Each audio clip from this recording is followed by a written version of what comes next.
Hello, hello, and welcome to Waterdeep Dragon Heist. What is that gaming? Episode 19, I believe. Getting close to 20.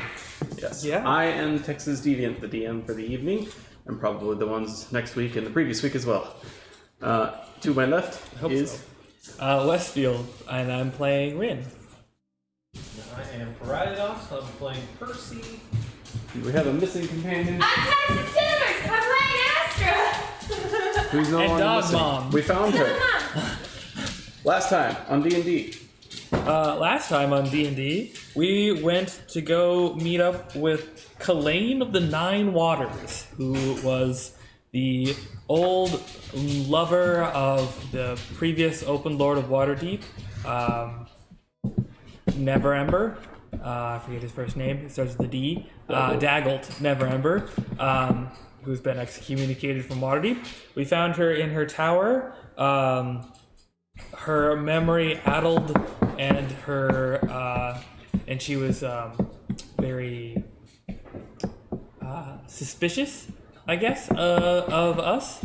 We found her in her art studio, and she attacked us with a giant ink spider. And then after we learned from her what she had some papers which told us some information about the place where the key we're looking for leads to, so where we can actually use our key. And then we went to go track down the remaining information we have about the Nimblerites. We went to the guards, military place where they had a training dummy that was a Nimblewright, and we got nowhere there. And then we went to the Temple of Mistra, where they had a Nimblewright that they had disassembled, and were looking for more information regarding what people are in the city are nefariously using those Nimblewrights for. And then we went to the Emerald Enclave, where they said they could restore the powers within within Astra's amulet. If we went and helped them out with a problem with a necromancer in the graveyard area of the city. And then they told us of their contact who they purchased the Nimblewright through, who we went to go meet, and his name was Talinor. And we visited his place, and he was a lizard folk who has been working with the Captain Zord of the Sea Maiden's Fair, which ties back to the original information we had regarding the Sea Maiden's Fair and their connection to the Black Powder. So we think that Captain Zord is probably the head honcho of the people that are selling illicit goods to the city of Waterdeep. And so we're planning on investigating that whenever possible. I think that is most of what happened. Okay. Seems to check out. So you guys left off with, I believe, some treasure from Eleanor and, I guess, an agenda of sorts, huh? Sort of. I mean, we don't really... we had investigated the Sea Maiden's Fair briefly the first time we learned about it, and we didn't really get anywhere because no one knew where it was or if it was actually in town or not. We kind of gave up on that lead. Yeah. I think that originally we had eventually gotten to the information that the Sea Maiden's Fair was the name of a thing that happens sometimes and that comes into town sometimes, but that was when we talked to the barkeep who's destined to die. The one that we like. Tina. Okay. Also, that was around the time that we went to the boat and we talked to the people on the boat, and the boat people had mentioned it as a traveling circus thing that only comes every once in a while. Run by Dark Elves, I believe. There's potentially two. One that was run by Dark Elves and also the Sea Maidens Fair. That was a long time ago. That was a long time. All right. Other than that, we didn't have like any particular agenda that we were doing, right? We had the quest for restoring the magic in your amulet from to go help Ambrose, who's chasing a necromancer. We had the information about the Dumathoin cult. Some information in the notes about the Brewers Guild getting bribes from Daggelt. We could also potentially consult like Rainier and the Harpers to see if we could scrounge up access to one of the the Nimble Right that we don't have access to currently. Which one is The that? Armory. Oh. I I'm thought not the super armory keen on was that a one. dead end. The Armory just didn't let us in.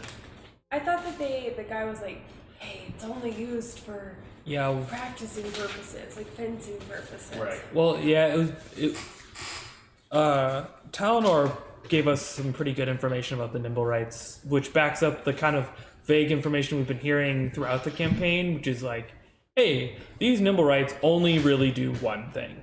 They're programmed to do one thing. They can do that one simple thing, and that is basically all they do.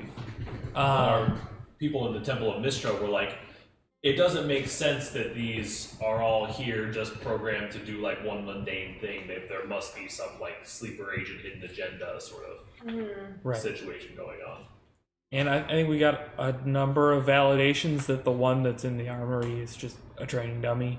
That's what it's for. That's totally fine. I'm personally pretty But we did interested get a in contact. getting those. But yeah, we can just go like straight to the Sea Maidens Fair if we want to do that. What contact? The lizard folk gave us a contact name. Well, he gave us Captain Zor, who is the captain of the Sea Maidens Fair. He's the one who's been selling. Yeah, these but it's things. like a recent sell, so he's got to be. We could go hunt down that contact. There's that was what the thing I was is, saying. if we go hunt down the actual Nimble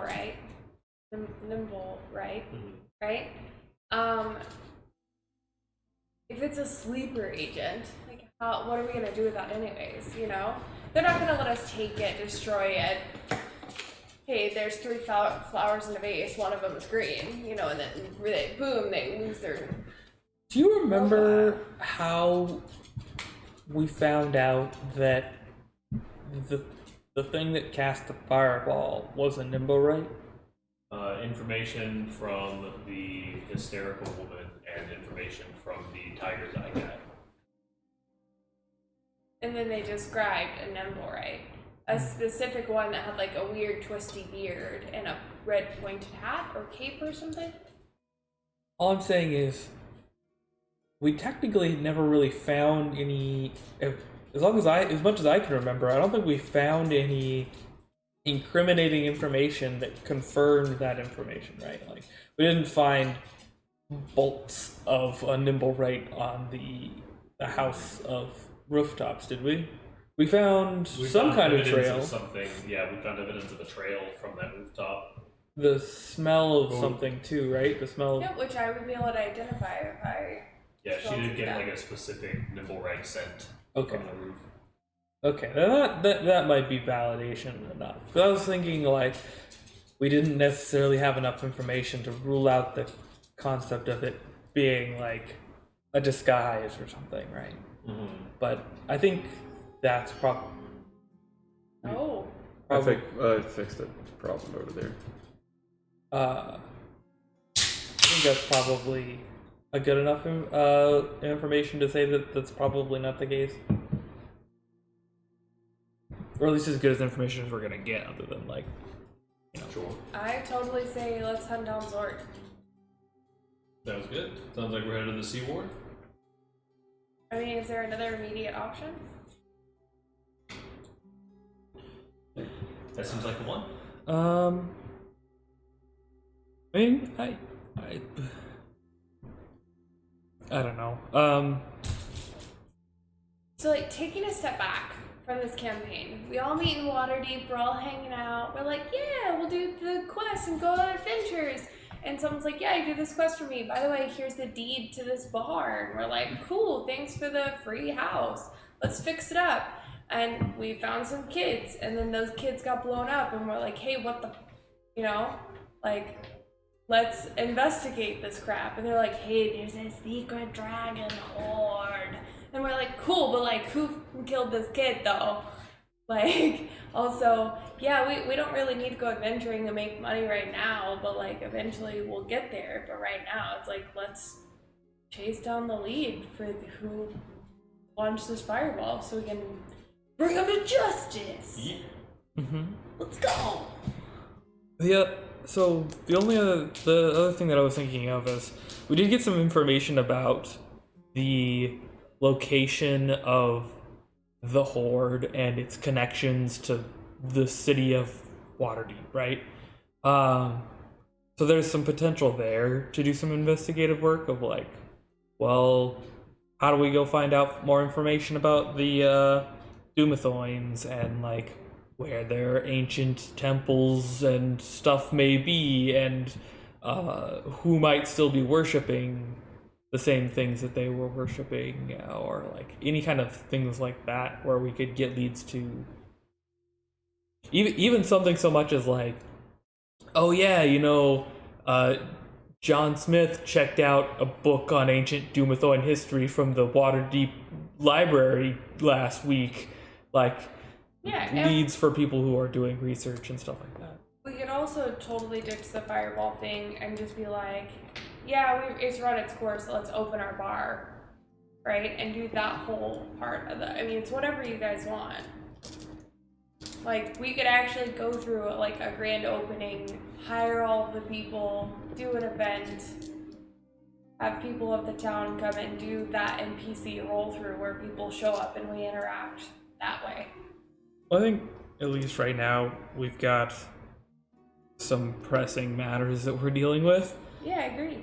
which is I was just trying to figure out what way we want to tackle those. I think there's probably more than one option available to us right now, but we can do that if you want. You do whatever. Honestly, I don't have a preference as a player of any of those options. Are we missing anything? How much do you guys know Probably. about your Stone of Glory? That it's That it's broken up into 3 pieces. small enough pieces that can fit into an amulet a locket, or locket.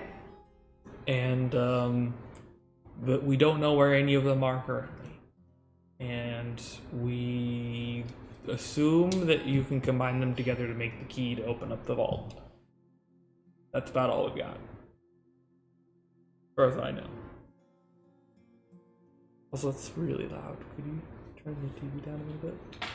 So also that what's his name?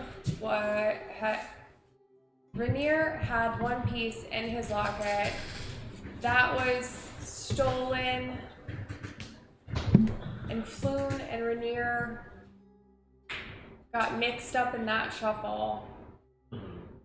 Then it went to the Xanathars? Or that We it do went... not know where it went from. Or, so we do, because whoever... The Nimble Right, that's what was taken, right? Nope, we don't know. We know that The Xanathars were the last ones on the scene of that location. Yeah, we know that They were the And the winner of the stuff. Zentarum had it. Who was the Kenku that were in that warehouse? Were Xanathar? Yeah, they were Xanathar. Xanathar Thunderards. Yeah, okay. Yeah.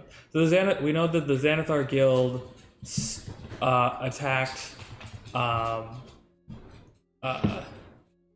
Floon and Rainier and stole a piece of the Stone of Galore from his locket. We also know that the halfling had stolen a piece of the Stone of Galore from the Xanathar hideout and was trying to bring it to us. We don't know if those are the same piece. We have no connection to say that those are, other than they're both related to the Xanathar Guild. And timing. Well, what about the timing makes that the case? They took a piece of the locket they took a piece out of the locket from Rainier, and then like 10 days later, the halfling stole from Xanathar a piece. Yeah. Sure. We knew that they have Rainier's piece when they get a piece stolen from them. Yeah.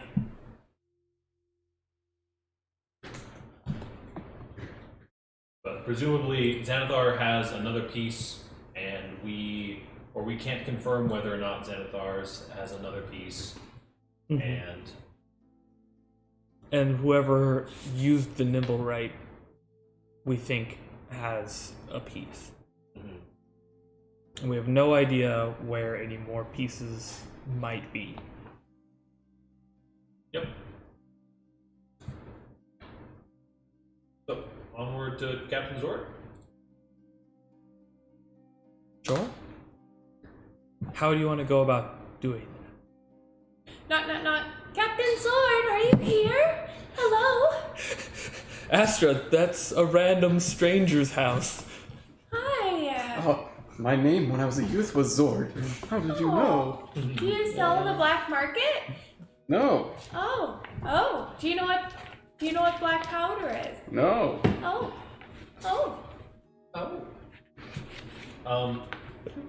We can maybe ask around and see if we can find out where the Sea Maiden's Fair is performing or where they're docked currently. History-wise, do we know anything about the Sea Maiden's Fair? As far as, like, what, is a connection to the Sea Maiden's Fair a known connection to, like, bad things? Like, is it like talking to the hey man, do you know where the mafia's hanging out No. selling illegal They're a drugs? circus. They're like No, that's literally, hey, the carnival's in town. It's Right, but that doesn't, like... like it's Circus de Olay in Dallas this week. Yes, it's very much of that notoriety. It is very, very high. Like, But- it's not snooty. It's definitely for every folk, but it's... So it's Barnum and Bailey's in Dallas this week. But I think my biggest question is, I received some sort of, hey, if you do this thing from the Emerald Enclave, and was like... That was the Ambrose chasing the necromancer thing. Yes. That is you help out the Emerald Enclave to refill your necklace thing. Okay. And then we also have like a solstice coming up. Mm-hmm. That has to do with the City of the Dead and I think you were just invited there. on a date. Really. You were invited to the Moon Sphere thing. Moon's Festival. That's in the Moonsphere. Southern Ward. I don't think Tulu would invite you to the City of the Dead for a date. I think he would. I think we have a lot to I bond think you're a little over. into your makeup. I have to tell you. I think things are gonna come off a little bit different when I forget that I have this on. I'm sorry. Also, I just realized. Hello. Peekaboo! No, go away! My name wasn't Zord, it was Yord. Leave. Okay. All right. What are we doing?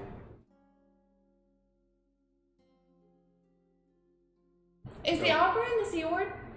The opera was in the Sea Ward, yes. I'd like to go ask the patron guy that sang that translated for us. Mm-hmm.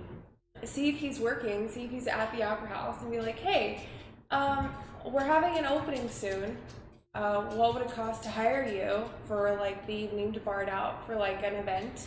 And also, do you know anything about this traveling circus? We went to the opera, now we want the taste of the circus. Sure. Sounds good. It's a contact that I don't trust but not trust. I don't not trust. Two birds, one stone. Don't not trust. Interesting. Gotcha. Never mind.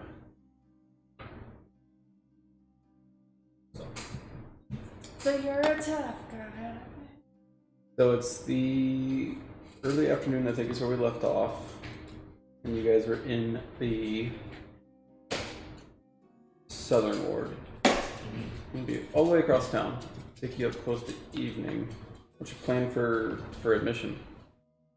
Well, if we're already in the southern ward, I'll probably split off and go to, for the sake of brevity, talk to people in the dock ward to see if I can find the ship. Okay. I mean, do you want to go talk to the opera, or do I want to talk to the opera? Do you want to talk to Tiger's Eye? Do you want to do anything in particular? I think if I were to want to find out where the Sea Maiden's Fair was located at, and our first attempts at that failed, I would go to the Harpers as our main source of information gathering. Dockward Harper's Opera! Sure. Sounds good. Or around, yeah. I'm not gonna like dress up. I'm not trying to get in. I'm just trying to talk to some of the people around there. We did get, like, contact information, presumably, for that dude. Oh, for Zord? No, for the guy that we are hiring for performing our bar.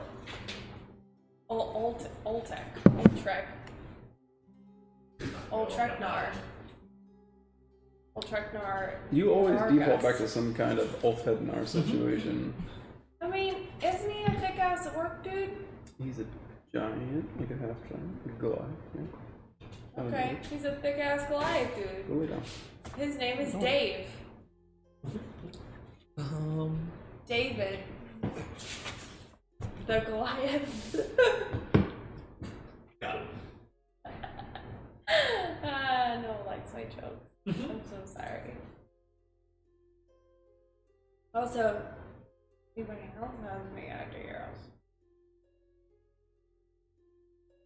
Yeah, I think we pretty much ran through all of our stuff. Like, we have the Brewers Guild information that we can potentially use as dirt, or like sell off as information. The dude with the Oin cult that he mentioned. We never checked with the Magus and Protectors about their nimble right, I don't think. And the City of Armory is irrelevant, but the Magus and Protectors would be equally as irrelevant now that we have the information about Captain Zord. I don't have that guy's name, by the way. I don't either. So who I don't know are if you we to ever tell got me one. it's not That all might be a Heather? case. What'd you say? I would like to go talk to Ulfred. Uthred? Ulfred. Ufred. Oof. You can name them whatever you want, but I'm gonna rename them. Don't go renaming NPCs. That's bad. Ulfred. It's a bad habit. I'm just saying, if Jack could vote on one name, it would be Ulfred. You know, something tells me that that's just not true.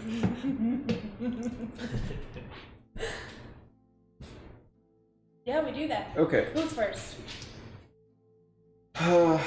So you're gonna go back to your inn, change into your fancy clothes, and go up there? Or are you just going as is? How are you going? I mean, I don't plan on paying to get in.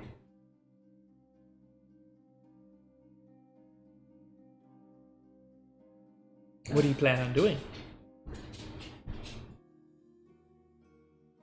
Oh, crap. Okay, I guess I go get changed if that's the only way that I can go.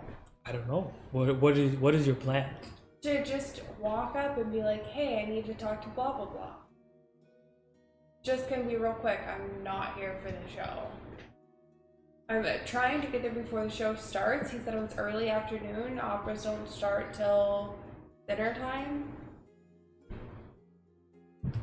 I have no idea what their schedule is or if they even show stuff. Do we know that? Frequently, What time or- last time we went to... You went like really late. Yeah, it was like an after dinner thing.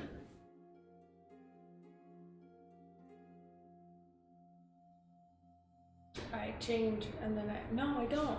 I don't change. I just go as is. I'm not in my dark clothes. I'm in normal clothes. That's fine. Okay. That's going to take you approximately a good amount of time to get across the city and conduct business. I Pocahontas that stuff. I'm hanging off the drains. Oh. Oh, Just around the sure you're not cafe. Tarzaning? No. Have you seen the Pocahontas 2 when she goes to London? And No, she I goes don't on know. double Bad decker sequel. buses? Whatever. I don't remember that. It's been too long. It's like a double decker bus situation. She like hops on the double decker. And Okay. it's like You're going up to the Opera House. You were doing what again? You were going to go check out the Going to dock. the dock lord, yeah. Okay. I'm probably going to go ask around. I'll stop by the Wine Spring Inn to ask Tina if she's seen or heard of anything, and then most likely go try to talk to some dock manager to see if there's a ship in port. Okay. And then you're talking to. I am getting in contact with the Harper's Guild to ask them about if they know where the Sea Maidens Fair is and when they're in town. Okay. And who are you talking to in order to do that? Just presumably whatever generic contact that I have with the Harpers. You don't currently. Rainier's our only contact. I mean, that's not true. We've talked with the leader of the Harpers Guild, right? It's also not true. Mert is not the leader. He's taking time to correct, but yes. You have talked to Mert. You have found him in the Opera House, and he gave you instructions to his dilapidated manor in the Sea Ward, which was empty when you wanted to find him. So, I would like to instead then spend my time getting in contact with the Harper's Guild. Via what means? If Rainier is the only person I have currently, then I would like to ask Rainier how I can get in contact with the rest of the Harper's Guild. Okay. I love that. Can I speak to your manager? Rainier's like, but, Rin!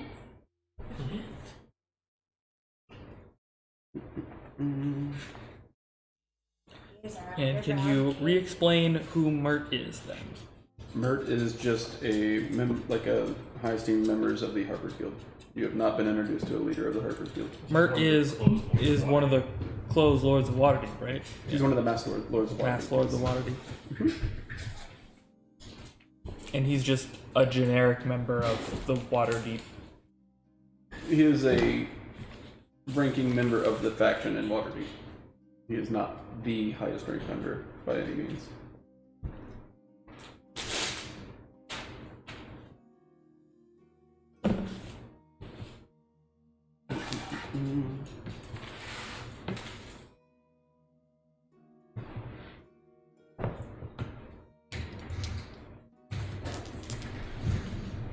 Okay. Oh. Wait, I just gotta grab a pen. I'm so sorry. They're all right here. Oh, sorry. A pen. They're none here. I gotta do a conspiracy web. Okay. We're throwing a lot of names around, and it just... I want to get it straight. Okay, well... we'll go with you two first, in essence, because she's got to make a trip across town, so chronologically that makes sense. You are probably going to... Yawning Portal, on Rainier, and you're going to the dock ward. Mm-hmm. Okay. So we'll just roll and see who goes first. Okay, in the dock ward, Okay. you manage to make your way back to the widened stream and talk to Ina. Dana. Is she like open for business or? Yeah, it's there's a few kind of dock hands in the area. Some are buried in their drinks already. I'd probably just sit at the bar and order a drink and just ask her, Tina, I know we spoke about it briefly the last time that we were in the area, but we heard that the Seamain's Fair was in town. Do you happen to know where they're docked or have any information on, like, hear anything about them showing up? Oh, absolutely. They drive a lot of customers down to the dock ward. Yeah, they came in a couple days ago, actually. The actual people from the fair? Well, yes. The fair is just like a traveling circus, but instead of by wagons on the roads, they come by ship. They travel up and down the Sword Coast all the time. And they stop in several times a year. They port out on the docks, as it would be. Do you happen to know where?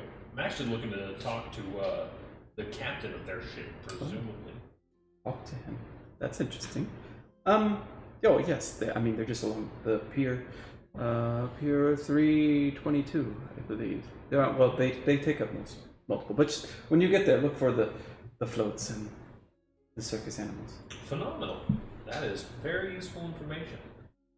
Yeah, me and my group, you saw me. We do have a flair for the theatrics when I just kind of like continue small talk for a little bit and then tab out for like a drink and a meal and then get on out of there. Roll a charisma check. Dunka. That is a 10. Okay. The rest of the conversation is cordial. You basically overhear one of the two dockhands that are basically like closest to you. They're in a table about 10 feet away. They keep talking about the polar bear exhibit being one of their most entertaining aspects that they have this time. You also gain the understanding that due to the fair being in town, the influx of people to the dock wards has made it rather hard for the dockhands to keep up their ostentatious behavior of trying to pummel and rob the crap out of everybody who doesn't look like a dockhand. But at the same time, spirits are higher in general because the carnival's in town. And like I said before, they don't placate to just the rich. Right? Anybody can come and see these things. It's very cheap to gain admission. Imagine it'd be kind of hard to placate the rich being set up in the dock board anyway. Cool. Yeah, I'll probably hang out for just a little bit longer, and then I'll head back up to our inn. Okay. To meet up with everyone else. Cool. Next up, Ren. I don't really have anything in particular.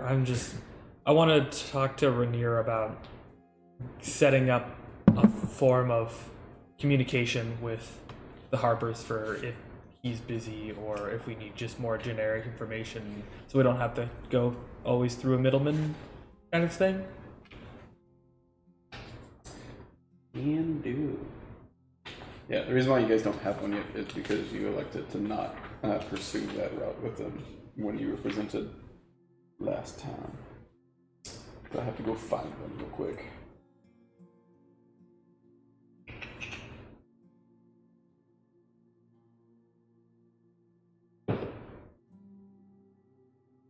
Yeah, because I remember we went to the mansion, it was abandoned, and we were like, I guess Rainier's our contact.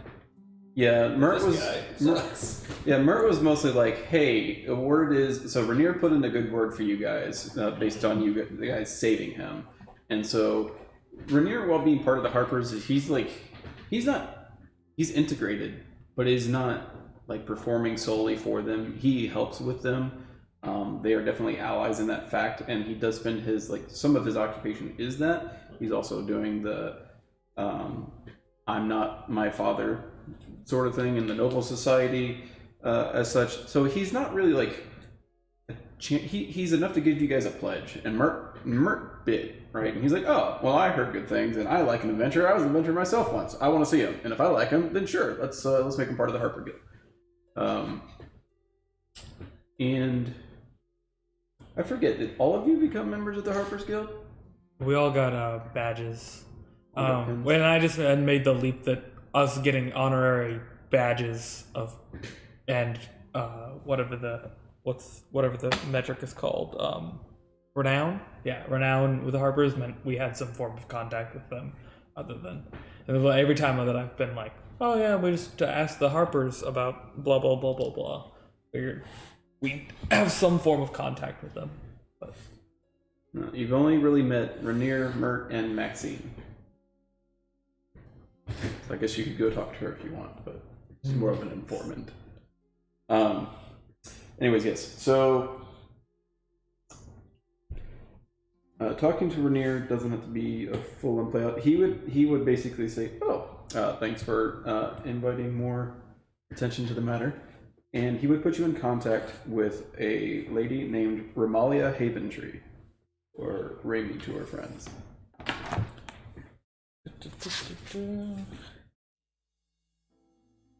Ramalia Haven something? Tree, yeah, Haventree. Haven Tree. You Her can contact. find her in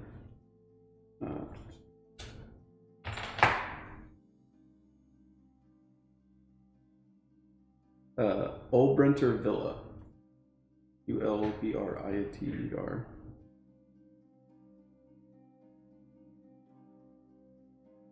Okay. In the North Ward. She is the elf lady of the house, and she is the widow to the Lord Ulbrenter.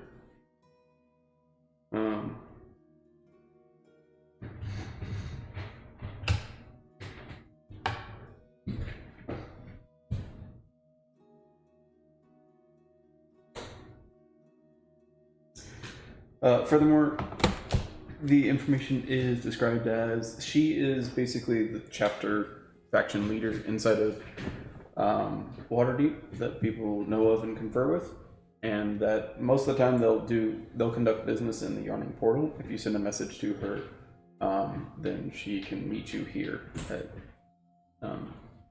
discretionary times, or Alright. at least a representative from her can. We got a wax seal made for our with our feather symbol on it, right? Yep. I believe that was part of it. We can send wax sealed letters to them as needed. Rainier also tells you that if you are ever seeking asylum for whatever reason, you can go to Ulbrenter Villa and at least gain some measure of it until things can be discussed and settled.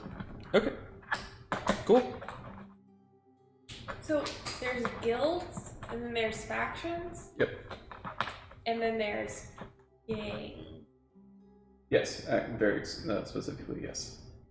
Like the Shard Shunners or their Were-Rat gang that you guys have So come into contact Xanathar and Zentara are gangs. with. Xanathar Guild is not an officially recognized guild of Waterdeep. It is definitely recognized as a gang. It is a faction, though. Xanathar itself is a faction. The Zentarum are also a faction. So it's just everything. The guild that is a faction and also a... Yeah, they call themselves a guild because certain people in that circle are, I think, condescending of the sort, but they're also very haughty about it. Like, So the Harpers are a guild. the Harpers are a faction. Harpers are a faction. Guilds almost always represent some kind of business venture where in order to deal in that business, you have to work with those guilds. So the Emerald Enclave are a faction. Yes, Yes. the Emerald Enclaves are a faction. And factions are... The Baker's Guild is a guild. Yes. Factions are mostly like a collection of Yeah, representatives. but also a gang. They're a collection of representatives that are pushing an agenda that don't necessarily coincide with business ventures. They can. Like the Zentarum are, or at least half of the Zentarum are about making business ventures. They're not a guild though. They don't like, you don't join the Zentarum guild. Zentarum dealing in like bakery goods though would have faction or alliances or certificates and licenses through the Baker Guild. I think in general, if you can tell what the specific thing that they would be doing based off of their name, it's probably a guild. And if you can't, it's probably a faction. Yeah, it's actually a pretty fair thing. Like, So I'm my pretty. understanding for the most part, it's like the faction concept's kind of a meta level concept. Like if you walk up to someone and you're like, "Hey, what faction do you belong to?" They're like, "I'm with the Bard." I don't know. Yeah. So the tower people, are they a guild? The tower people? The Blackstaff? silver, yeah, Blackstaff and her like silver hand or whatever that was. They are. I mean, so their members are all part of the Magistan Protectors Guild, and probably another mage guild of some sort. However, Blackstaff Tower is an academy for students. The faction itself, there's actually multiple represented there. That would be basically public knowledge. But the big ones that you guys were invited to by Vadra was Grey Hands or something like that. I think the Blackstaff Tower Academy would be closer towards that of a guild, but it's like a school. So it kind of falls into the more like generic pieces of Waterdeep, like schools and hospitals and like the town guard and stuff like that. Guilds provide a service. Factions are a bit more complex. They have goals, and they're doing things to accomplish the goals. They're huge alliances typically. And gangs are basically illegal versions of factions or guilds in various forms. Yeah.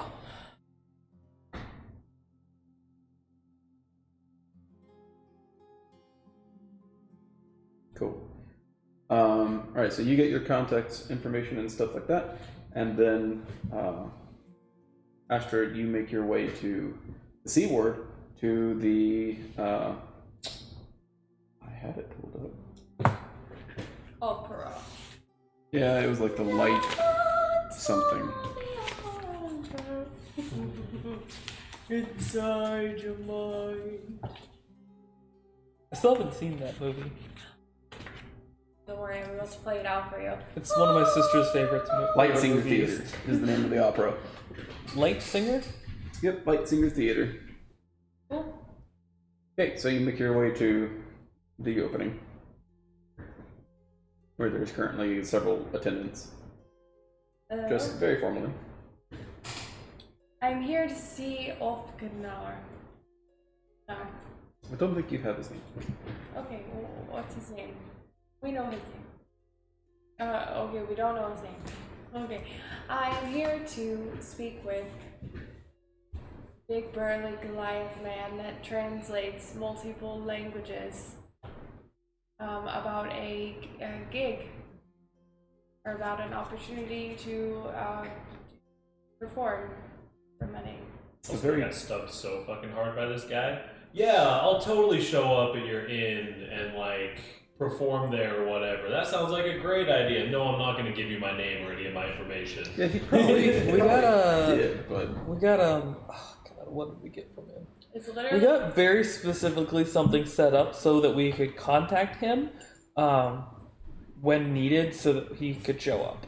Like, that was something we specifically exchanged with him. I don't know if that was like a, hey, send a letter to this P.O. box kind of thing or what, but we got something along that nature. I don't know why we So it's didn't not get a name, but- Nylor, right? no, It's definitely not. It's not Grumshar.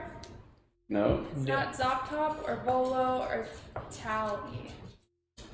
Maxine Mert Rainier. It's almost as if we ask every NPC for their name and write it down in our book, except for the ones that we want. I describe this person and say I'm here to speak to this person that I recently spoke to last week when I was at the opera, blah blah blah. Luther? Luther? No, Luther No, was. I thought he was noble. I have I thought Luther Luther written was down noble. too. Yeah, he's in mind. Maybe his name is Lex. Maybe they go together. No.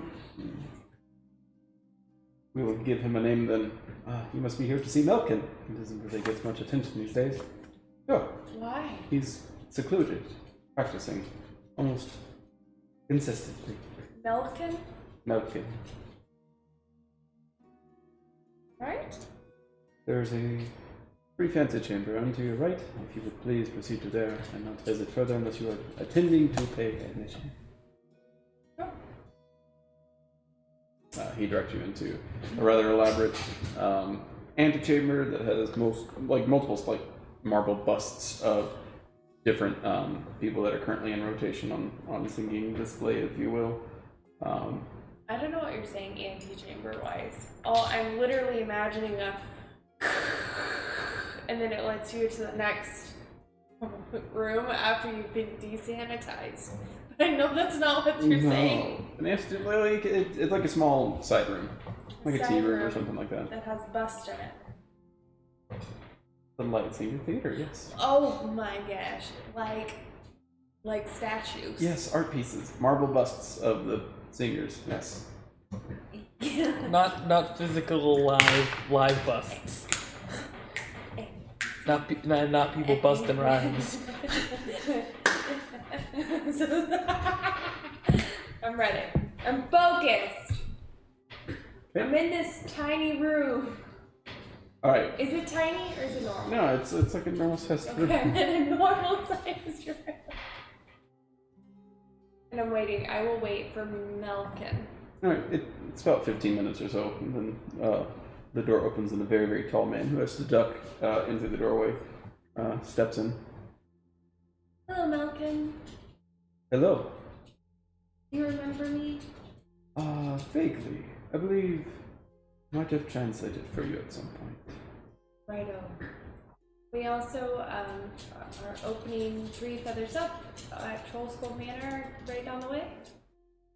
Oh, yes. You had invited me at one point to come and sing for the opening. Yeah, are you still interested? Sure. Yeah, we haven't really gotten to the opening. We got some picky. We want it to be perfect. Ah, good. Well, I am not hasty. Also, I know there's a lot of stuff going on in the town, but I since we went to the opera, I'm wanting to try new things like the circus. Have you? The circus? Or the sea maidens? Well, you seem to have a chip on your shoulder. Does it talk to you often? It's a little tumor that wants to drink alcohol and puts you to sleep when you don't feed it. It's a reference back to Curse of Strahd. You remember the guy with the tumor on his? Anyway. Alright, what? I'm not spoiling anything from like what. Yes. The Sea Maidens Fair is something that does come to town every now and then. It sets up in the dock opposite from here. They mostly deal with animals and such. Are you interested in going? Mm-hmm. Are you requesting attendance? What does that mean? Oh, nothing. You want to go with? Oh, you wanted to go with me. I thought you were asking. Do I ditch my friends?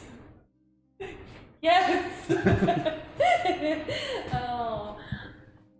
I promised I would go with my friends. No, God, it's the truth and it's awful. Maybe there's something else that we can go do? Like, the Gladiator Wars? I'm not familiar with that act. Isn't there like a gladiatorial combat in the city somewhere? Where they rough it out? There's fights somewhere in the city, right? I think you have a completely different campaign. I mean, there was a gladiator arena in my campaign. Many cities do tend to have that gladiator arena. I thought that they had like a... I think you've been in multiple campaigns with gladiatorial fights, but I don't think you've been introduced to one here. Shit, then never mind. You know what I'll say? I'll say, hey, do you want to go... I haven't seen the City of the Dead yet. I always wanted to visit the local graveyard. Do you want to come hang out in the graveyard with me? Joking aside, it's actually a rather artistic part of town. I know, but... Well, I haven't been there in some time. Sure. I have a rather full schedule, but I don't do that to him. I'm just doing that for me. Nice job, me. Okay. Sorry. I don't have a show 3 days from now. Perhaps then. Sounds like a plan. Shit. What if we caught underground and I accidentally like stand this guy up? That's the life of an adventurer, man. Life's rough. You gotta. I'll tell him that. I'll tell him. I will straight up just be like, did you hear about the fireball in the North Ward? I don't believe I did. So right next to our inn, there's a fireball that blew up, and I'm being sent to and fro to get information about it. So my schedule's been a little hectic, but I'll try. I will do my best to try. I promise you, my intention is not to stand you up. Well, thanks. Okay. It's reassuring. Well, hopefully you weren't injured in the quest. It wasn't. Well, I'm happy. What'd you say? This guy. But hopefully you weren't injured in the blast. Ah. It wasn't. But I look forward to it's a date. our date. Now you have 2 Yeah! dates. You got 2 dates with 2 different guys. I mean, no, I think there are 3. Oh, 3 dates? Yeah. What's your 3rd date? Cause can't I go back and hang out with Lizard Folk guy? Sure. That's a person, or what? It's a lizard folk, right? And then I don't think you had like a specific day set up or anything though. no, and then He was just like got a come date hang with out anytime Tully. you want. Tolly Thule. in for the summer solstice thing. Oh. Or for the spheres. Now I just feel less special. I don't tell him that. I mean, I would. Yeah, I would. I know I really would though if it came up. Oh, I hope those aren't on the same day. Oh. Fucking Rin, get out of here! Rin, get out of here! Rin, get out of here! I mean, Rin does. Not. Yeah. That's This is literally back shoulder. Rin's This is like, good shoulder. yeah, you get it, dude. And Percy's like, Asher, you have responsibilities. You, man. Cool. Party it up. It's Party City. We're here to enjoy Party all City. of We're getting costumes. Waterdeep. Well, I can tell you what I know about the carnival since we want to be going. There are 3 ships. One is named the Hellcatcher. One is named the Heartbreaker. Those 2 are the ones where the show happens. One of them is made for parades and floats. I think that's... I could be wrong, but I think that's the Heartbreaker. You have to speak up. I can't hear you. Yeah, I can't hear anything you're saying either. And the I got the Hellbreaker and the Heartbreaker. Hellraiser and the Heartbreaker. Okay. One of them is for the floats and stuff, and I think that is the Hellraiser. Hellraiser or Hellcatcher? Hellraiser. Hellraiser's made for floats? I believe so. Okay. I could be wrong. That's fine. And the Heartbreaker has all the animals and stuff. Okay. Have you ever been before? Oh, 2 or 3 years ago. What was your favorite part? I like the trapezists. What are those? They stand on these thin lines in the air. They're suspended, and they perform acrobatics. So they're monkeys. No, I think they were elves. Elves don't do that. They can. They train for it. What makes them special? Like you and Yafra. Hopefully. Speaking of, I should get back to my studies. You're special. Also, the statement "elves don't do that" is so like low-key racist against elves. I've never seen. I've met elves in my life. I've never seen elves do that. I've seen elves do lots of things. They just don't do that. Monkeys do that. I've seen monkeys do that in the forest. I'm not saying you're wrong. If someone told you that horses play fetch, yeah, you could see a horse playing fetch, right? But if you've never conceivably seen like A horse playing fetch. a horse playing fetch, then you're like, horses don't do that, do they? I mean, It's not that they can't. You can see how it's physically possible, but also it's just like you've never seen it happen. like if you said they were humans, would you have said the same thing? Yeah, probably. I don't know what the word trapeze is. I'd like to assume I don't. I've never been to a circus. I assume that we had, like, when we were kids, we had traveling showmen and stuff. We discussed this. That the biggest traveling showmen we ever had in our town were little puppet men who had like little things. We never had circuses. Yeah, that makes sense. So you have a trapeze. I mean, you were probably the biggest trapeze thing that I saw as a kid. Thing that can jump out of the trees and in and out of the trees and do crazy stuff. And satyrs even stand on a slack line? They have hooves. I don't know. Also, slack lines aren't what they use, right? Probably with +7 to acrobatics, I imagine so. Also, if it's actually a slack lines are like this thick, so probably. Bipedal? Yeah. You can have single line slack lines. You can have tight ropes and all sorts of stuff. You didn't say tightrope, you said slack lines. Slack lines are like this thick. Well, not always, but okay. Somebody look it up.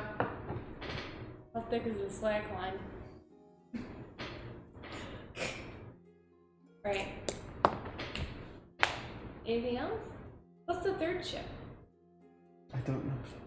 You don't know. Have you ever seen it? Oh, it's anchored offshore, typically. It's just not part of the show. Oh, I okay. assume the ferry's more of the people. I bet that's our target. How frequently does it up? And how long does it stay? It'll stay in town for several 10 days. Several 10 days. Oof. Okay. Do you know how long it's been in town so far? I only started hearing about it a couple days ago, so a week, or not a week, but a 10 day, maybe less. Okay. Thank you. So, and with that, I must get back to my studies. I look forward to our date. 3 days. Where can I meet you? 3 feathers up. Okay. And And with that, he bids farewell. I bid you adieu. And then, like, I as he's bid backing adieu. out of the room, he like on the top of the door for him as he's trying to bob. He's like, "Oh, you just hear him kind of like stammering and like as he walks off.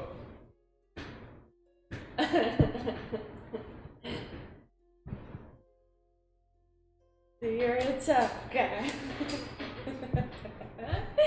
I'm so excited. I can't wait for him to be evil, and then we have to murder him. What? How come you didn't say that about Thule? Tuli can't be evil. I don't know what you're talking about. I think it's because we started with the baseline assumption in that case that he was already evil. Yeah, pretty much it's like black robe, super serious, shows up and it's like, I'm all business, and we're like, we get it. You're a bad guy in disguise. But this guy's like, oh, I'm Hercules. Be like, we're being told that we have to like you, but you're probably down. I hope he's not, for all sake. Okay. You guys all make your way back to Three Feathers Up, I believe. Yep. Yeah. It is nighttime. Make it back to Three Feathers Up, share information, prepare to head to the circus tomorrow morning. Sounds like fun. Also, slack lines are specifically 1 inch to 2 inches long, or like wide. 2 inches long. It's a very, very long slack line to practice on. Yes, slack lines are very thin. They're like this big. Inch They're like- to 2 inches, pretty big. This big, 2 inches. 1 inch to 2 inches. They're the ones that you have to like balance on with 1 foot when you're at like the Renaissance fair. I'm gonna order a slack line just for proof point.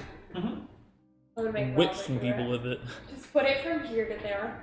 You know, that doesn't strike me as a particularly good idea. Hey, Robert will be fine. It's not that far. I don't know if these banisters could hold our weight. I don't think they could.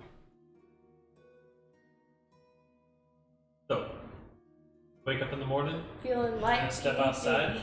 What in the morning and I step outside and I take We deep head breath. to the carnival to purchase some tickets, possibly, and also with the intention of speaking with our boy. Zod. Well, Also, isn't it the name of the bad guy from Toy Story? I don't know. I don't General think so. Zod. General Zod, I think, is a guy from Star Trek. I'm also thinking of the. No, that's the bad guy from Superman. What's the like? That's the other Superman from the. Some Cartoon Network show where it was the like green alien looking guy. Isn't that Zod? I don't know. We going to the dock world, gonna make a lot of friends. Going to the dock world, Okay, gonna buy ourselves some tickets. Gonna buy ourselves some tickets. Going to the dock world, looking for a big boat. Toot toot. Oh. So on your way down, basically you're taking the heart vein through the city again. The main route that's going down towards the dock board from basically where you guys leave Three Feathers Up. You notice that there's a lot of like sanctioned off areas. It's been kind of quarantined. The streets as empty as it's ever been that you guys have ever seen it. And people like line the streets. There's cordoned off like ropes along the way. And there are people that are set up here, like watching people like come out from their houses and stuff like that. General hubbub that's kind of going around. Like you catch words and glimpses of, oh, the parade's coming today, sort of thing. It is also kind of regulating most of the traffic to be throngs that are on the side of the road that are kind of generally gravitating towards the dock board, as well as most side streets and stuff. There are basically no drays that are running efficiently at all, and none are be able to take the main road because it's been sectioned off. So are these people in a line waiting to get into somewhere, or are these people waiting on the side of the street for an event to come through? That they're basically up against the ropes. They've been pushed off from the main streets. There is a parade coming through, and they wish to see it. A parade. A parade. 76 strongholds of them. I assume that we keep headed towards the dock ward, catch the parade on the way there, potentially. What do we have that we're gonna... Got a big net? Yeah, got a big net. Gonna put it and they're all just gonna walk into the net? I've heard of While worse we're plans. here, we might as well partake in the festivities. Yeah, join the parade. For sure. Probably not joining the parade. What? Why not? Our parade's meant to be Mercy, Yeah. life has led us here. We This- must join the parade. I don't think they'd be very fond of us joining the parade. Why? Parades are meant for everyone. To watch. What's the purpose of that? You look at the pretty floats that they have and march on by and throw candy or... Do they throw candy in this world? See the parade. shoot candy out of cannons. You look at like the nearby throng of people, and it's like this family, a guy and his wife. It's like a tiefling and a oh my god, tabaxi, standing in. They have these very weird fur-lined and horned children that are holding like bits of confetti and some sugary confections rather. Wait, so is this a celebration or a party or like what am I getting? What are we celebrating? Why is there a parade? A kid next to you. The parade's coming as a float. I don't plan on having a conversation with you. Sorry. It's probably from the Sea Maidens Fair. Yeah, but like, why is there a parade? Oh.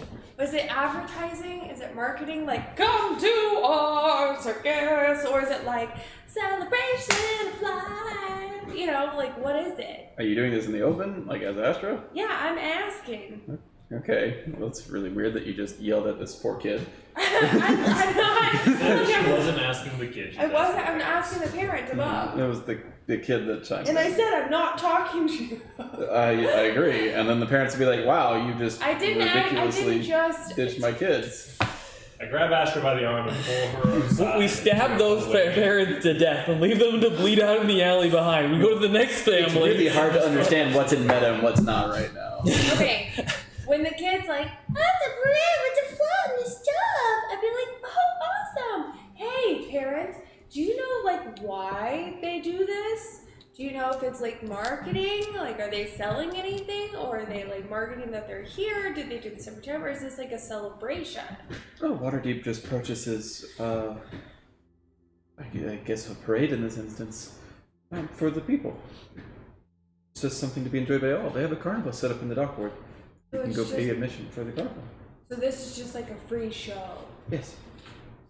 The Macy's Day Parade. I'm all. What do you have to do to get the candy? Or the... Buy it. But it's a parade. It should be free for all. The parade is free for all. We are gifting them with litter and sugar. Wait, you're giving that to them? To the parade people, Bitch, yes. that's not how this works. What? Hold on. They don't give you stuff? They give us the show. Some people will toss them coin instead. There are street vendors down the block that, sell, they're like in advance of the parade. You'll see them moving through. They come by with carts and they have food for the specific animals that come by. I read about this in books.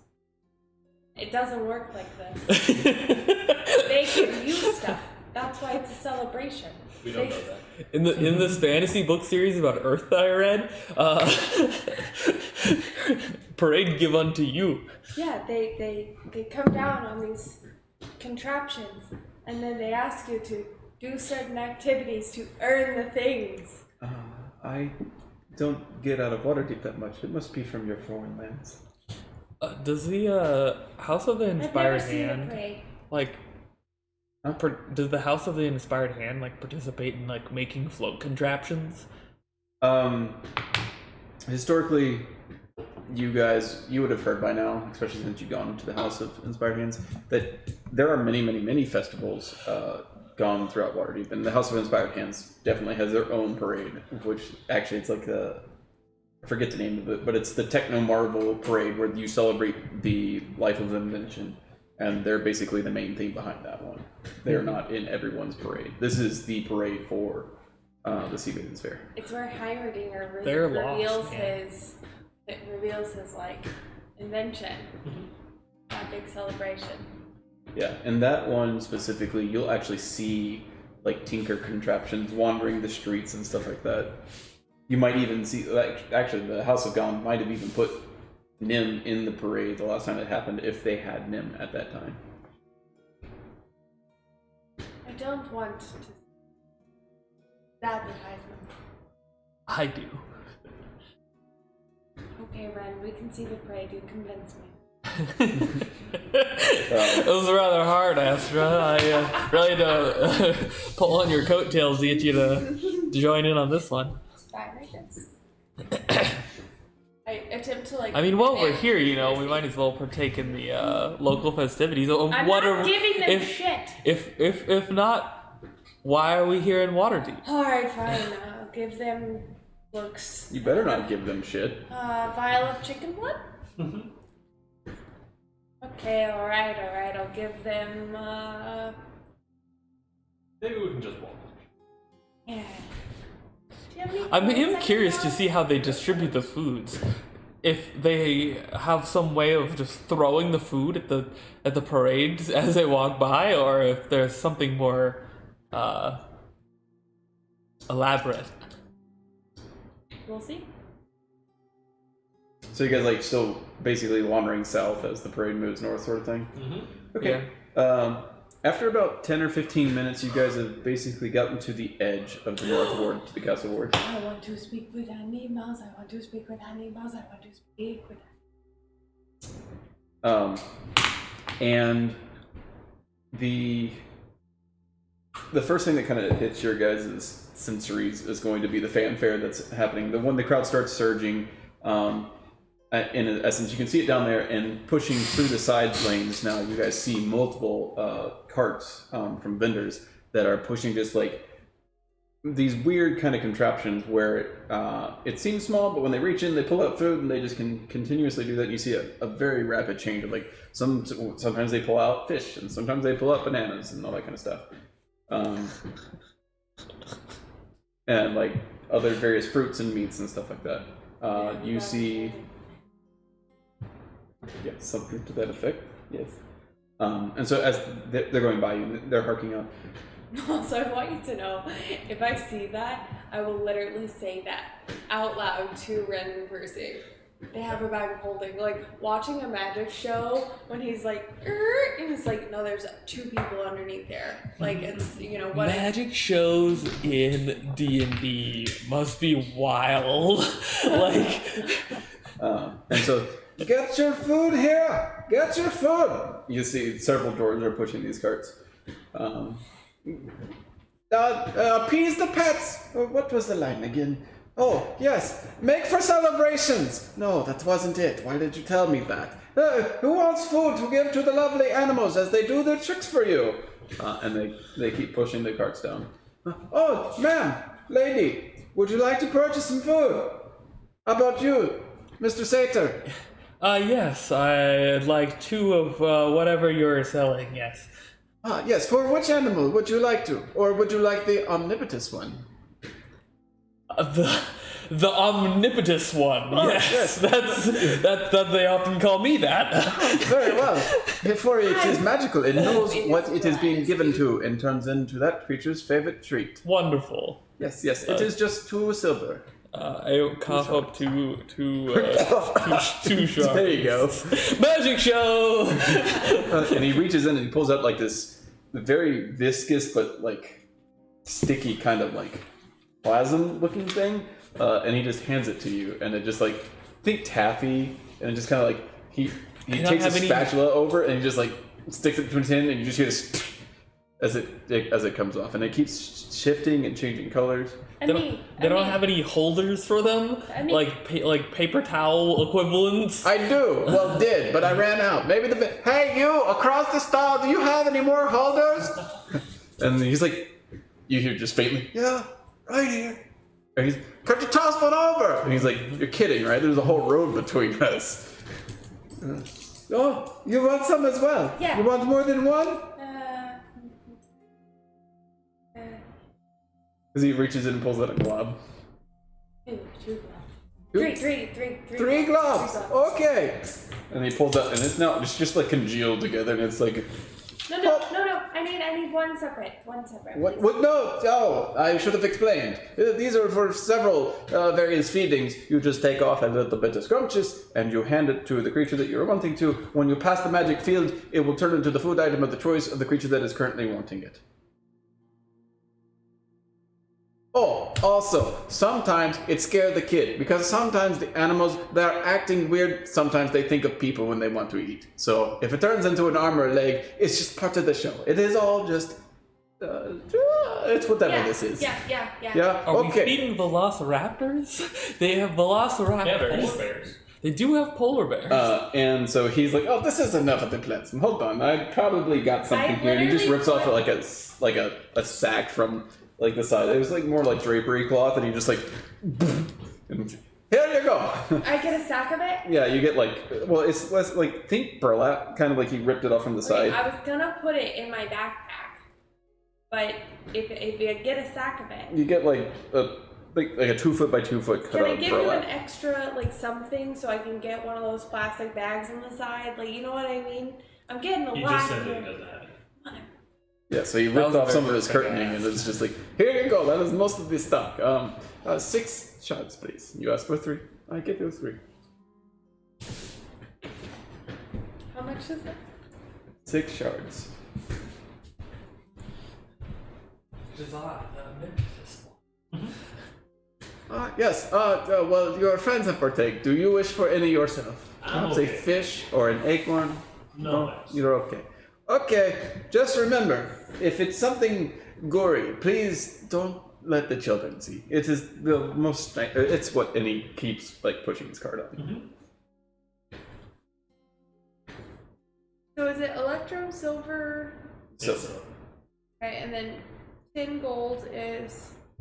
yeah, gold is dragons. So how many silver is? 6 is 0.6 gold. there's 10. 10 silver to it. A gold.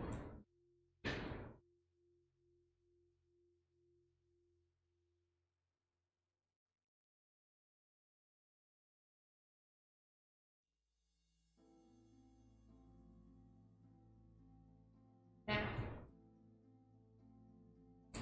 Casey, Yeah. I'm gonna take this home with us. What you like?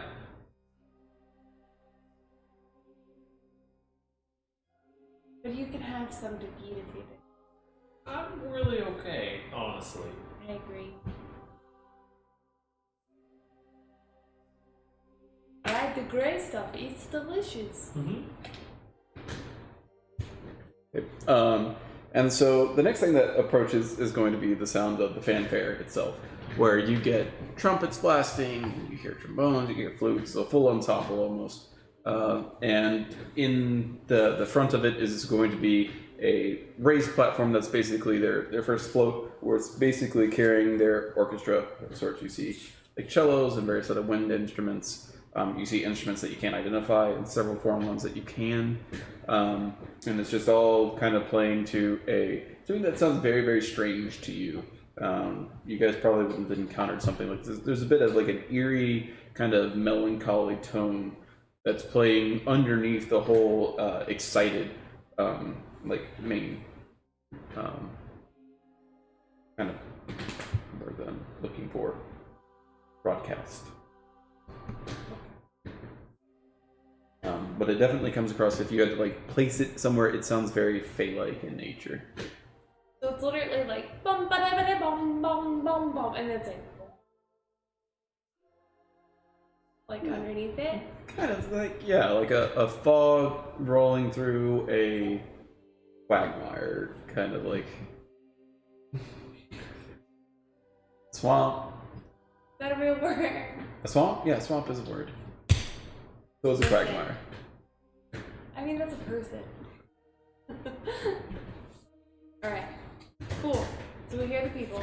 Yes. So the first floats go passing by, and that's when the sugars and stuff are being rained on them, and you can see some of it is very kind of like, okay, that's fine. And others, like, some people get like the candy gets inside the tuba sort of thing. It's very weird. And the little kid's like, I did it, I landed it. You know. The other thing that happens is that as it approaches, about 30 feet in advance of it, you see multiple kind of like wizard-based looking alkalites that are standing at the corners of the parade and every so often down, and emanating from them in front of another 20 feet. So about 50 feet away from the front of the parade, you guys feel the ability for you guys to harness and touch magic wink out as it's parading on. And you can definitely see there's consternation and very like serious. I don't know what you're saying. We went just entered an anti-magic field. Yes. There are mages all along the parade that are basically broadcasting anti-magic fields in and around the parade. Does So- my speak with animals strong? yes, it does. I don't like this. Nothing changes. Wait, does my food Nope. drop its properties? No, it does not. And you see several other mages like interspersed in between it. Various practitioners, not necessarily like the same level of wizardry that's looking like the people that are casting these anti-magic fields, but people that are using prestidigitation and the likes to enhance the visual effects of things in the parade. Wow. And so the people now much safer knowing that they're not going to be sniped by people with fireballs, for example, are passing through in the versions of the parade. Coming after them, you see various forms of acrobatics and tumblers that are on the streets doing various things that such like jumping onto their shoulders and being launched really supernatural heights into the air. The elves! You can see like too far! There's one version of like football that's played. Well, it's not really football, but it's more like halfling ball. You see like a team of Goliaths that are moving with the parade itself, carrying halflings that are kind of like rolled up, and they pretend that they're a cannonball of sorts. And it's this sort of like mesh between football and rugby, where they're doing elaborate passes, but in the air the halflings try and break off and do their own tricks, sort of thing. And even to the sides of them are trapeze artists, or not trapeze, but acrobatics and the like that are doing those things. You see fencing and sword fighting. You could do that. Like the troubadours and the swashbucklers are doing their own kind of paraded show.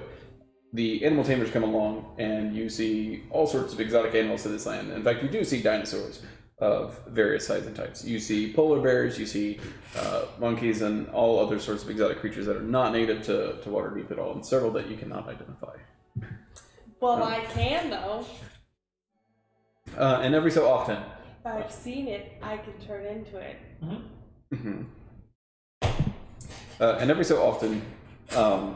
Dinosaurs! They come up to like this blue ethereal pedestal that arises. The animals are kind of like careened around it. There are several sections of them. Some of them keep moving on with the rest of the parade, but other sets of the animals like stop around this pedestal, and an announcer like takes place or like comes up to the pedestal and like recognizes, "Here, anybody who wishes to feed the animals may do so now." And this happens every so often.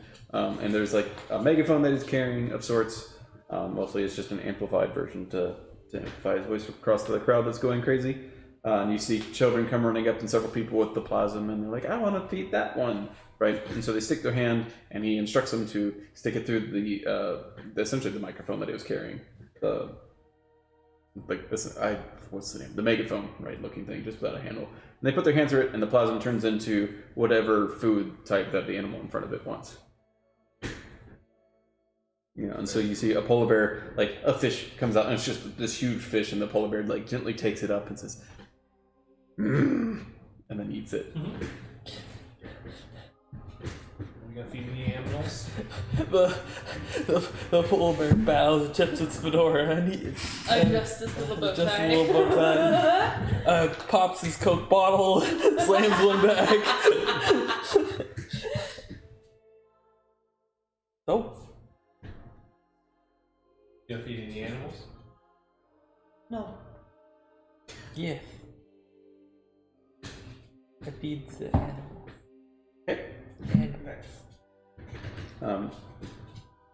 Probably one of their most colorful exhibits would be, you see almost like a sky carpet of birds of tropical variety, of just swirls of like greens, reds, and blues and oranges, like constantly mixing, and they swirl into different patterns that they make almost like entirely level. If it was like a low-hanging cloud, you could see them formulating patterns, and they use their colors to make different mosaics, if you will. Like you can see like the shape of a rose makes the backdrop of a meadow and all that kind of stuff, that people can just stand and look at it as it goes underneath them. Like those drone shows, but instead of drones, it's real birds. Yeah.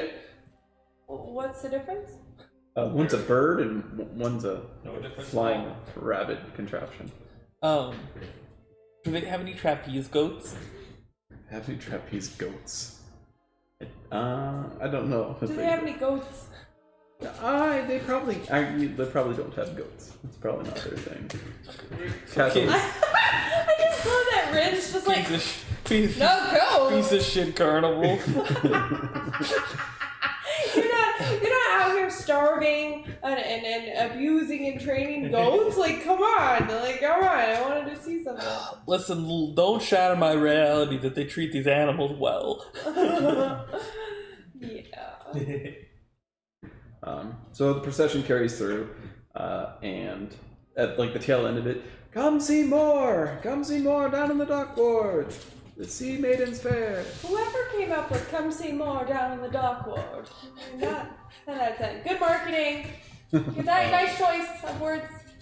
I want to pick up the pace as we head into get to the tail end of the parade portion. So I want to try to get to their area of the dock ward before all of the show stuff makes it back. Okay. It's the most dad thing you've done all campaign. Come on, we gotta beat the traffic, kids. We don't need to watch another this shit show. We gotta get out before other people. I want to get there and attempt to make a shady deal with a shady guy and buy a nimble right before the rest of the populace gets there and he's distracted running a show. Yeah. Okay. And so He's basically, like, yeah, at the tail end, you see like the street cleaners that are behind it, like swiffing up the confetti, and then there's pieces of candy and the entrails from the fish that are left over and all that kind of stuff. Fish entrails. I bet this whole event smells wonderful. Yeah, circuses normally do. And then behind that, the throng is like typically just dispersing. It's not as crowded. It gets like really thick towards the back end, and then now that the parade's gone, they're like, oh, okay, some are going towards the circus and some are going back inside. Relevant question, actually. Have any of you guys ever been to a circus before? Like a live circus? In game? No, like in real life. Yes, a lot of them. I've never been to a circus before.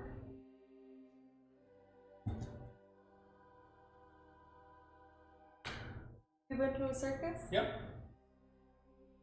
Have you been to a circus? No. Anybody else in chat? Parents don't love them and never took them to a circus? Yikes. I'm just saying! Wait, you're from Seattle, right? So Yeah. don't they have like real big... Yeah, I don't think I think my mom was in particular against circuses. Okay. We never went to the circus. Even like Circus du Soleil? No, never been to anything like that. I'm really into it.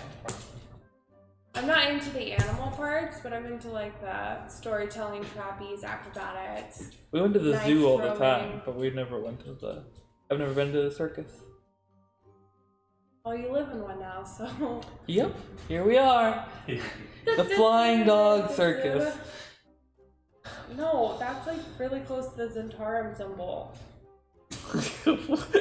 You know, Close enough. dogs with wings, snakes with wings. It's all the same thing. Time I look at Socks, he just looks at me or looks at somebody else and is very guilty. Until he hears his name. Yeah. Alright. Cool. We get there. We're You the get first there. ones there because Percy sprinted. You are amongst the early arrivals. Yes. Look, there's Grandpa. He got here early. Yeah.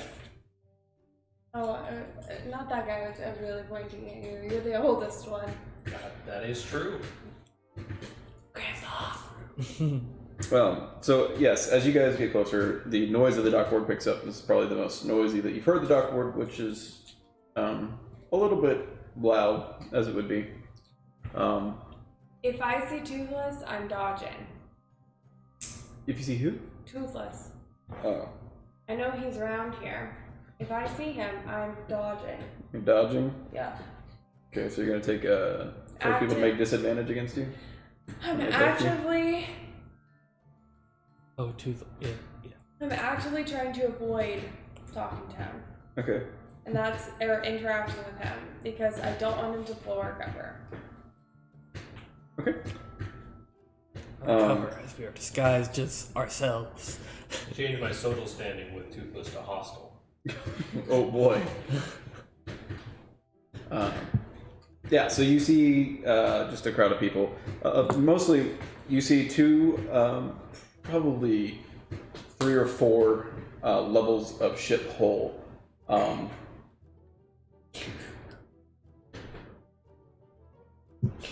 It sounded like shithole. I'm sorry. Ship hull. You do also see multiple levels of shit all around you. The ship is a shithole. This is multiple levels of shithole. Ship hull. That's a me thing. It's not a you. I saw you put the P there. I just didn't hear it. Okay. A very large and giant ship that is basically amidst one pier, and then you see another one docked essentially one other pier down from it that is almost identical in nature to it. You see portholes that are just about just over head height that exist, and then you see a gangway from one of the ships that are currently down. You can see like very colorful, like from down here you can see very colorful bits of tint work and stuff like that. You can hear the sounds of what you would expect a circus to sound like emanating from it. And then in between the two is going to be a much more kind of robust setup. It has your typical circus tents that are set up in between the two piers that the ships are at port for. The other one appears to not have much to do with the circus itself. It's got like some of the banners that represent the Sea Maiden's Fair that are kind of present, and you can see What's on the banner?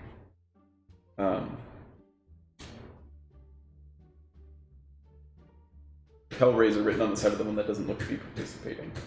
Heartbreaker and rather instrumental and decorative carvings is the one that seems to contain the rest of the circus as it goes up.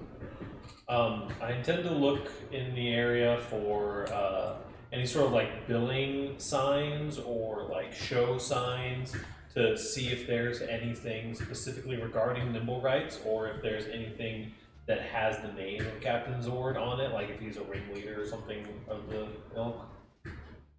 You would definitely see signage indicating Captain Zord, Sea Maiden's Fair. Okay, I go where. What kind of signage do I see? It is mostly just like admission this way, Sea Maiden's Fair admission this way. Sea Maiden's Fair brought to you by Captain Zordon Zord. Okay.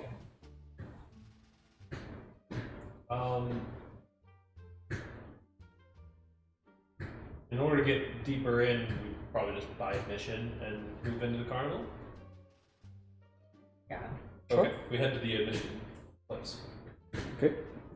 You see a very, shall we say, aesthetically pleasing looking human male on the dock behind the admission counter. Aesthetically pleasing? Yes. It's like a very attractive human male. Hello, Yes. aesthetically pleasing, attractive human male. Or is it like there's like something specifically about like the clothing It is very shape that's like Does weirdly he have a Snapchat filter on? Yeah, something to that effect. You will begin to notice as you start traveling through the circus that a lot of the people associated with the circus have kind of like two varieties. You have typical, I say typical, but you're going to take the wrong implication for it because it's the wrong circus. But carnies, who are hired hands with specific sets of skills. They're going to be your animal tamers and your other various like skill workers, and then you're gonna have the I think the administrators of the actual circus themselves, and they all tend to be very, very similar in height, body, build, weight. They all look like just aesthetically pleasing male humans. They tend to be a bit on the slimmer side and of above average height. Ooh. so like they've all kind of got this like almost disguised self kind of vibe of, hey, we all kind of look the same weirdly. Isn't that weird how we all look? A little bit, Or yeah. are we you- talking about like we just walked into what's the opposite of Hooters? I forget what it is. We just walked into a Tallywhackers, or It is these people very- look like their disguised self. No, I mean, a bit of both. It's like almost the Tallywhacker aesthetic, except they're clothed. and they are extremely like fit looking. So, do you know when you walk into Victoria's Secret, all of them are like wearing black pants, black shirt, and they have a little measuring tape that's hung around them, like, "Hi, welcome to Victoria's Secret," right? And like only hire attractive people kind of thing. Yeah, is it like that? It is that, but there are very small deviations from person to person. They are almost always the same height, give or take at like half a centimeter. Very cool. Same weight, give or take like half a pound. And so Same physique. We haven't really seen any of the like what's that show called? American Horror Story, like carnival aesthetic of like the bearded lady and the like two-headed man. You have not. No, there's no freak show exhibits. So this is more of like, you know, the old school pinstripe suitmen when they're like, "Welcome to the circus," da-da-da. You know, and they've got the like hats and stuff, and they're like, "Would you like some popcorn? Here's your bucket." Yeah, various states of dress and stuff like that.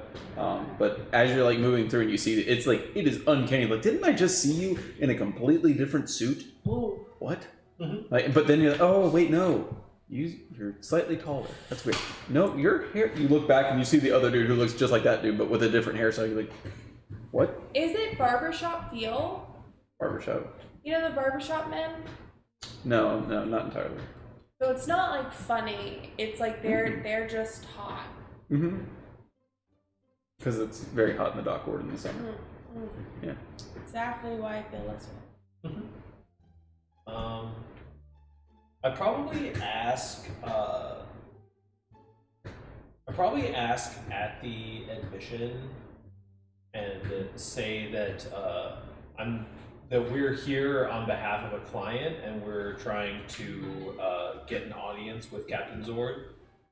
To get an audience with Captain Zord. And you, are you doing this over the exchange of admission? Yeah. Okay. It is 5 nibs for admission per person. Well, he sometimes makes appearances in the circus. If you can find one of the ringleaders, as it were, you could perhaps talk to them during a break. Maybe they could put you in contact with him. Thank you very much. You are very welcome. Head on into the circus. And you can see illustrations of the different compartments of the circus and how it's set up. You see several main tents that are set up on the pier, broadcasting their own different shows. You see the timings for them. You're on the early shows. Like, not everything's available in the current exhibits, and just your typical kind of like ceremony around such a thing. The ships themselves, the ship itself. Is there any particular like high-end main show, big time? Yeah, there's a main time for the center main tent, essentially, and it occurs during specific times. It like repeats every 2 or 3 hours. Their show. Like a big top show. Okay. Is the carnival all set up inside of the ships? No, in the pier between the two ported ships is where the main functioning part of the circus takes place. And then there's also just like this elaborate decorative setup that lets you know that the circus continues on up on the ship, the main deck of the Heartbreaker. Okay. So it's like market area in between the docking area between the cruise ships, right? And then you can walk up to the rest of the things, on one of them. Yeah. So certain attractions are on the ship itself, and the main attraction and several of the auxiliary attractions are down on the pier. Okay. We try to find one of the attraction areas that's not currently running. That doesn't currently have a show active there, but there's people in the area still working. Yeah, you probably see a bunch of crew hands trying to reset the stage and stuff like that. People are mostly filtered out. I go up to one of the crew hands and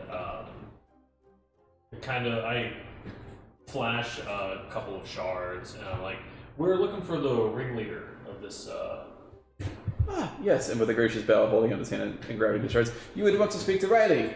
He's over there. He's the one carrying the whip. Ah, I should have seen that, and obviously no.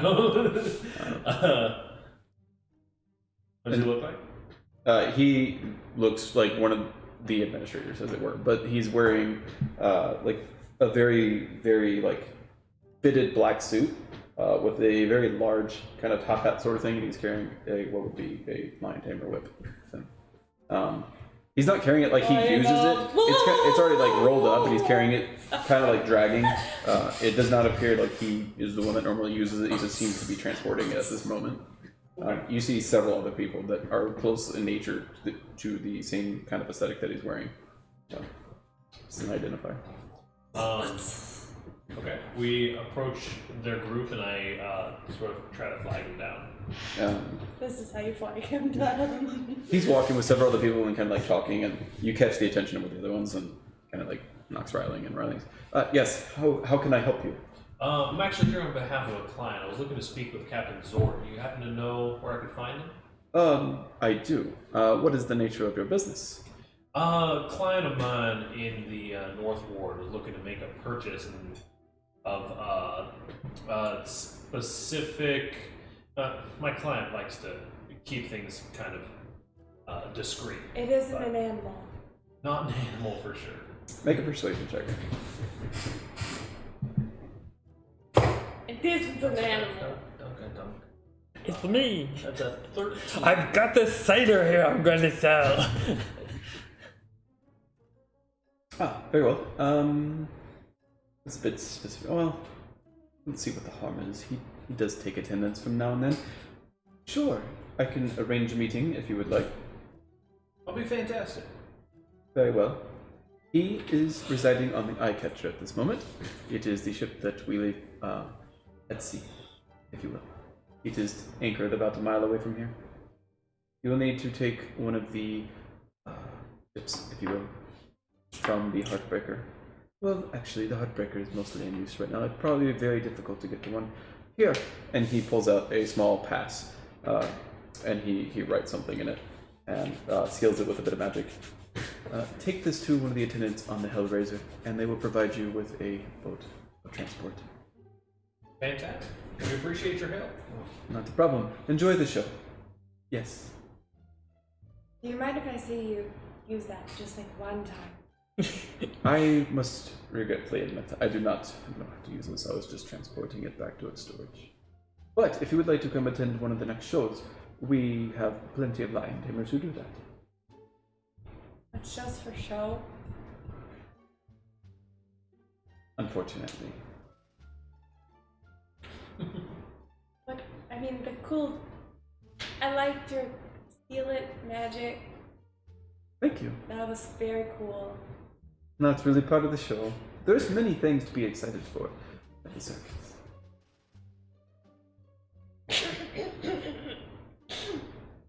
And with that, he kind of resumes walking on.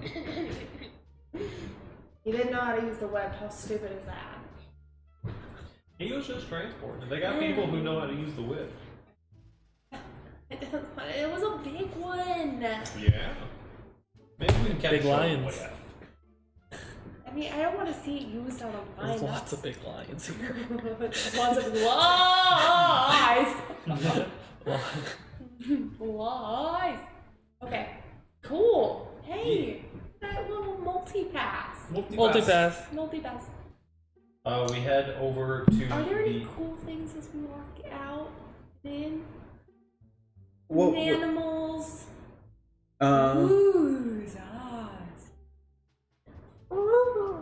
Like, yeah, outside of the tent fair, you would see multiple, like, just different sets of animals and stuff being kind of like either transported or giving like small time shows while waiting for a main stage appearance.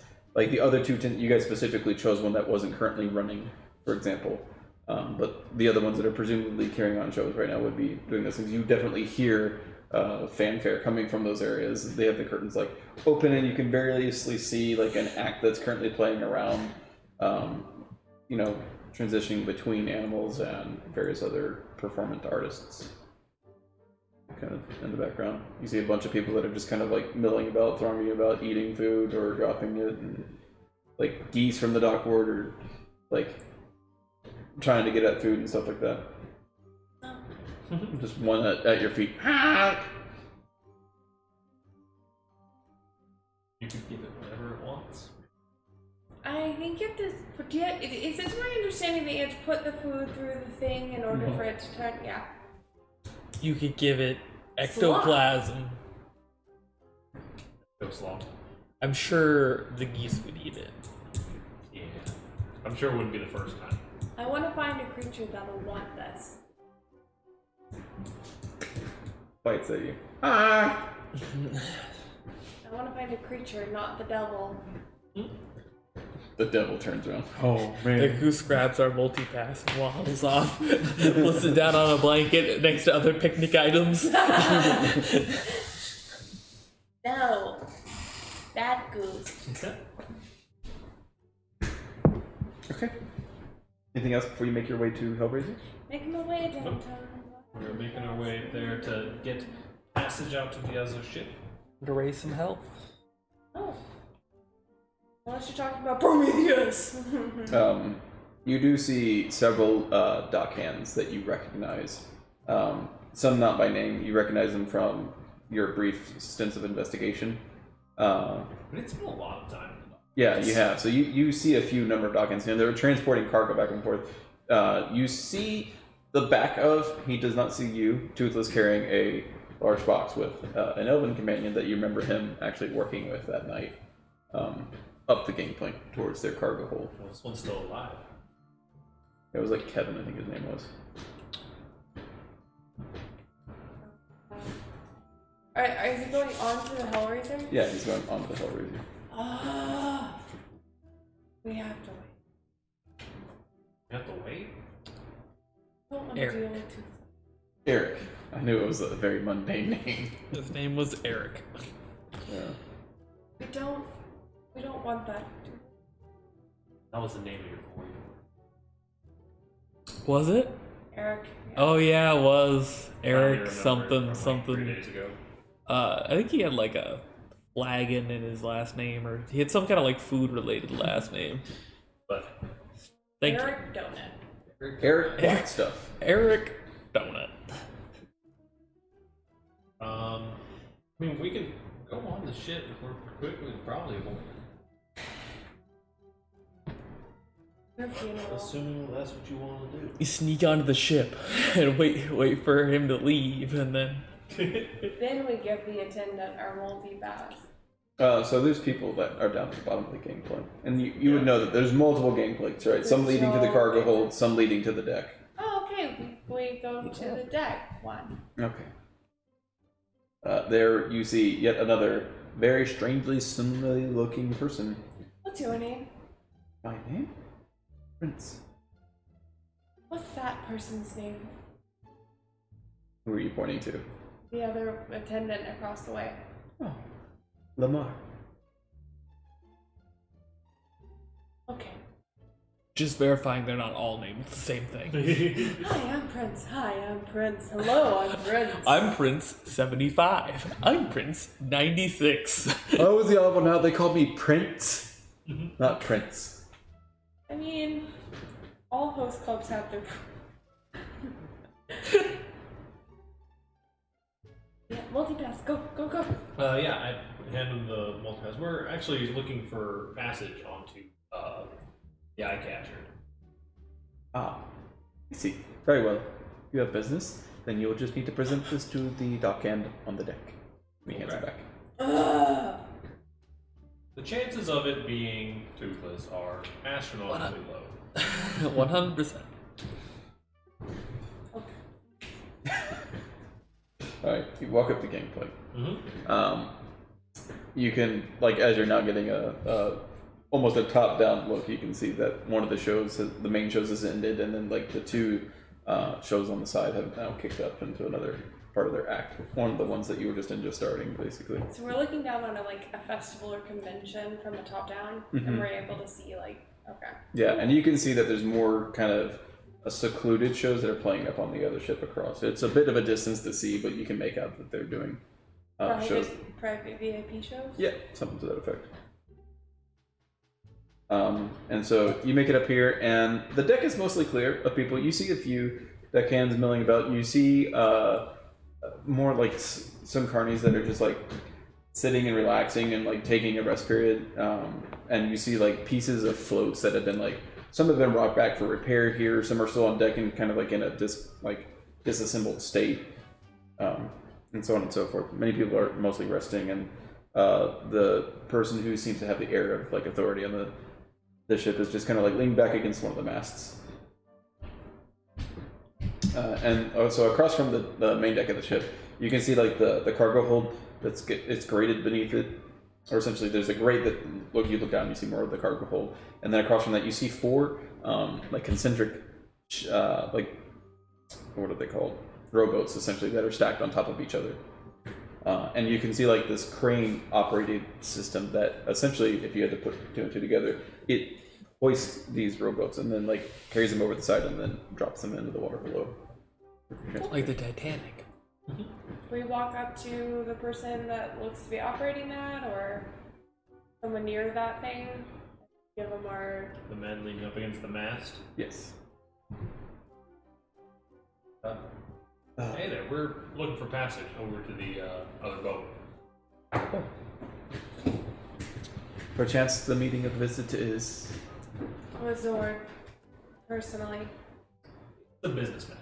oh, very well. And you have a I have a writ and I have a pass. Which one you want? and so he flips it open. Can I have a motion and an order and a summons? This. We are not in Waterdeep. Here, we do not prescribe to those laws. We are outside of it. He quickly reads over it. He says, very well, very well. Just a moment, and I will get you some help. And he. Does he say help? I like that. It's psychiatric help.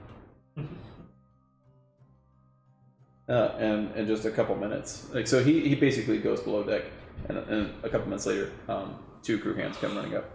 Like, oh, this way, you're the ones. Yep, you're probably the ones. Okay, cool. Let's get this going. And so, two of the people like basically start climbing up the set of rowboats, and they reach up towards the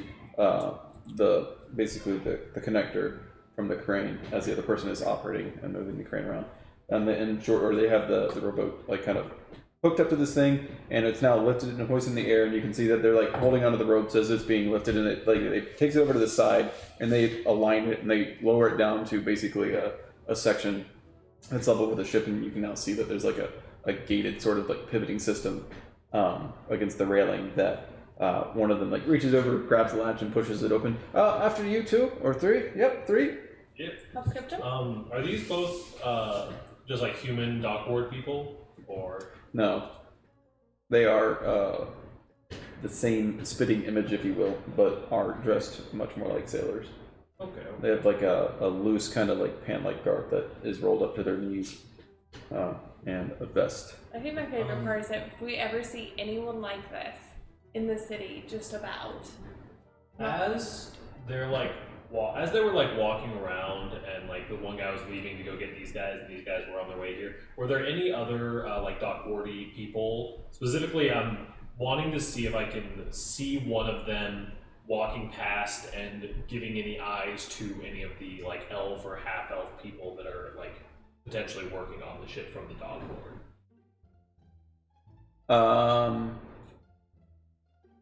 Make a perception check. Believe in you. Yeah. Nope. Juan. Okay. You recognize that essentially you might have caught a glimpse of one of the dock hands like in the cargo hold as you guys were passing over the main gate over the top of it, but you couldn't really make out any details being top down. Okay. I hop onto the boat. You do hear Toothless's voice as you guys are passing across it, raising hell about something, I'm sure.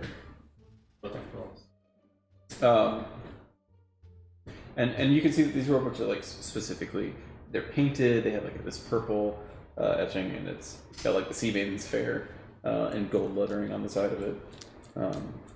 And then so when you guys get on, like, oh, there we go, hoisting off, and they jump back onto the dock, or not the dock, but the deck, and shut the gate, and lower it, please.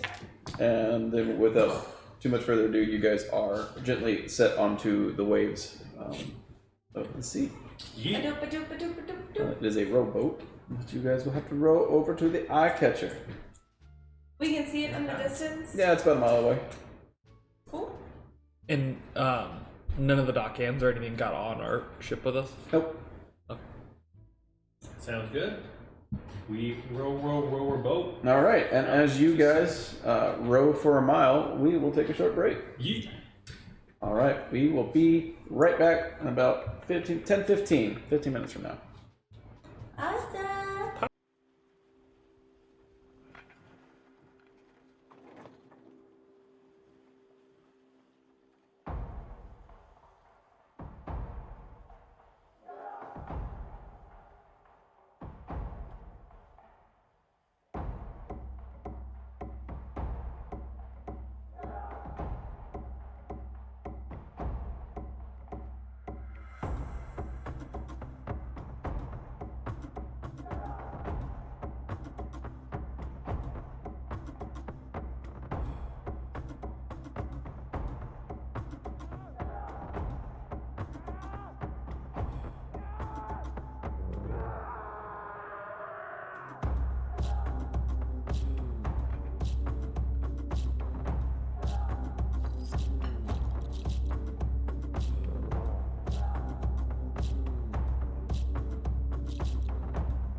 funny all the time. Hello, welcome back. We cannot, in fact, say that you are funny all the time, unfortunately. Only one time a week. All right, you guys have spent quite some time rowing a mile, as it were. 15 minutes exactly. As you get closer to the eye catcher. Dang, I won't be able to row a 15-minute mile in a freaking dinghy. That's super impressive. There's 3 of us. I can't even probably, like, I mean, maybe I could probably walk a 15 Do you think that you mile. could bike 15? Sure. But row? We are in the ocean. Yeah, it sounds impressive. I don't know. Rowboats go faster than I think you give them credit for. Like, well, 15 minutes, yeah. 4 miles an hour, yeah. Might get tiring. For 3 people? I mean, I don't imagine it matters too much how many people there are. Probably only one set of oars. That's true. It's probably only like one set of oars. If it was a bigger boat, And keep ourselves from wearing out. Yeah. if it was a bigger boat, it would have more oars. If it was a smaller boat, then it doesn't matter how many oars there are. But if you had 1,000 oars, it'd probably be kind of hard Yeah, to like manage all that estate. so many oars. That's too many oars in the Somebody boat. please tell me the average speed of a Unladen swallow? tiny blind breath. But I guess it depends on how tall he is.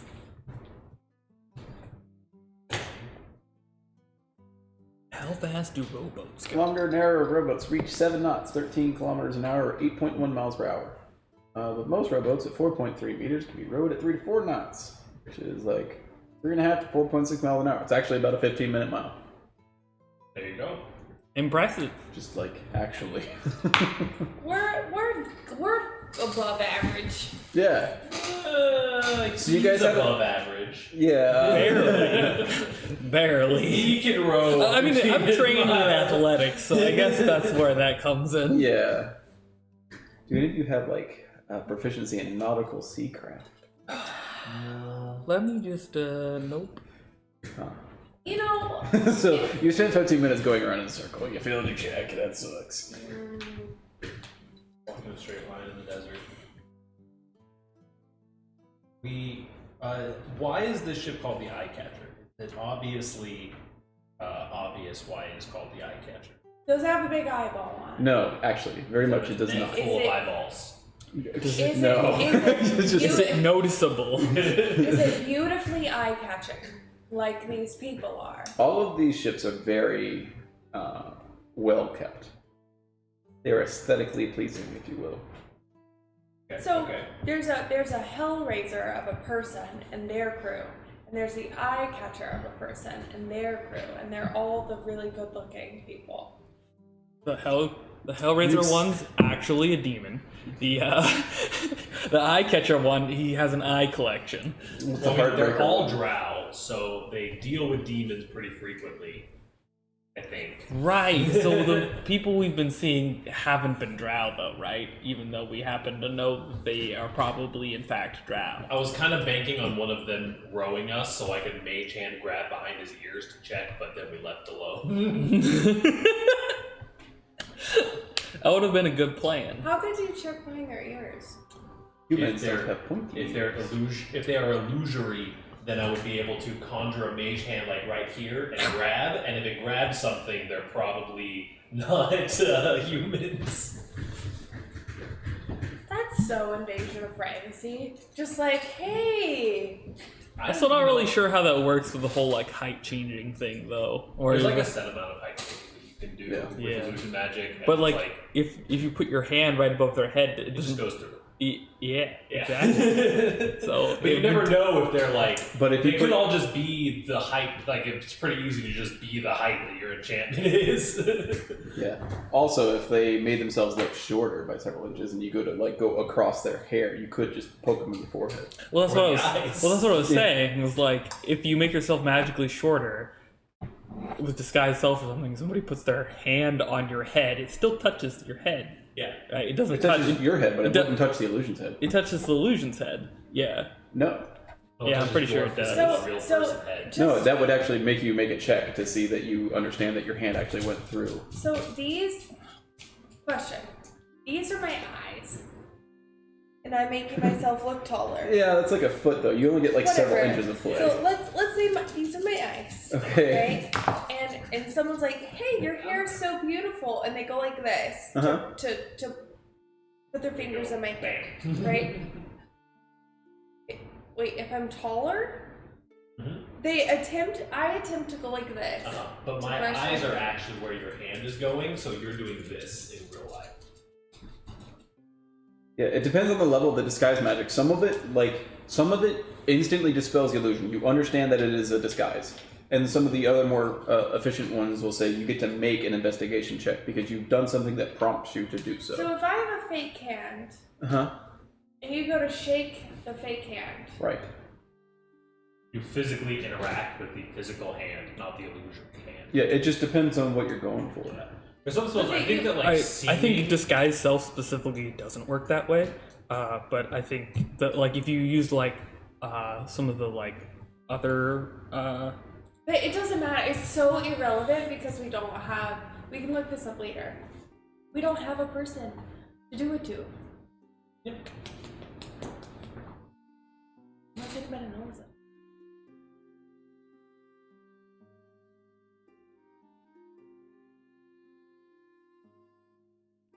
Okay. Where are we going? We're going to the boat. Boat. We're on our way. No, this guy self actually works the way that we're saying too.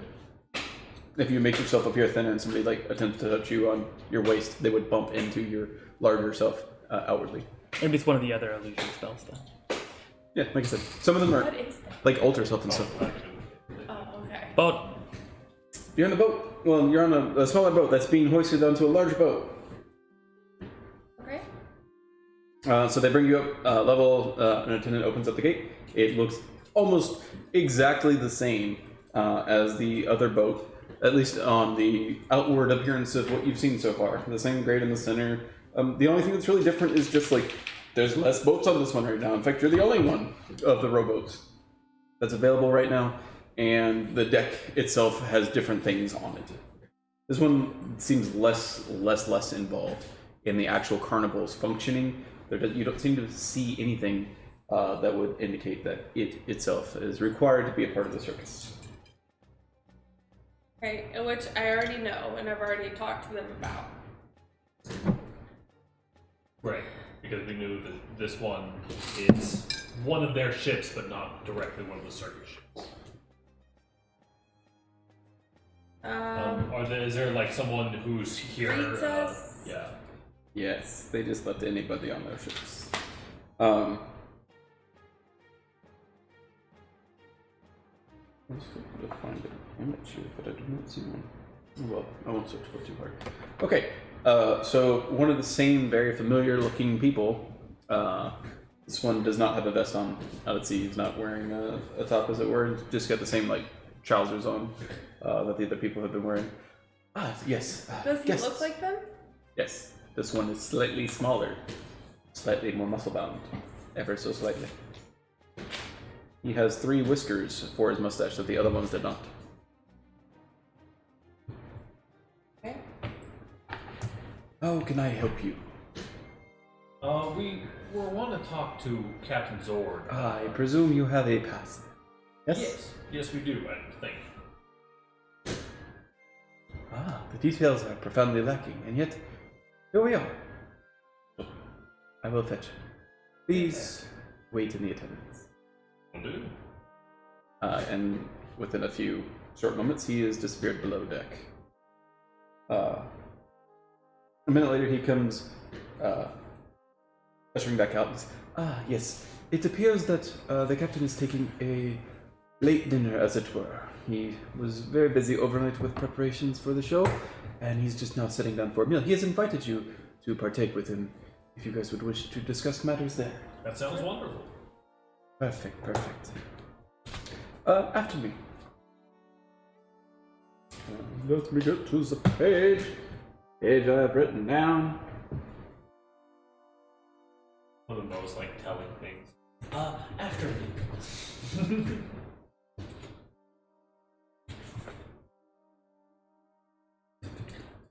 Me. Okay. 2 pages. 1 second.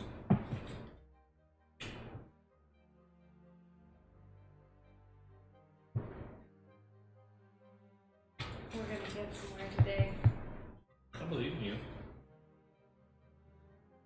Yeah, I think that the almost all like actual illusion magic fails on like literal physical inspection. There's some stuff where it comes to like alter self would be one, or like the thing that the changelings do. Like those are actually like physically changing the thing. The stuff that Drew group do. Mm-hmm. And then I think the only actual illusion one that I know of that like trumps that rule is the phantasmal force, because it has that really fucked up line that whoever is under the effects of the spell mentally justifies any weirdness that happens because of the fact that it's an illusion. Oh, There's yeah. some illusions you can attack with that do damage. Phantasmal force is that one. There's one that you can make a bridge that you can actually walk across. Stuff like that. What's the one that Charity cast that was like a half wall or interacted with? That was like a wall or half wall?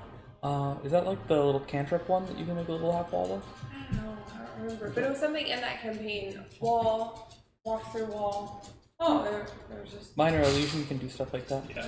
The cantrip. Okay, so you guys are basically on the main deck of the ship, and there are stairs that, so let's say you entered in from, oh my gosh, I don't know the names, the size of the dick.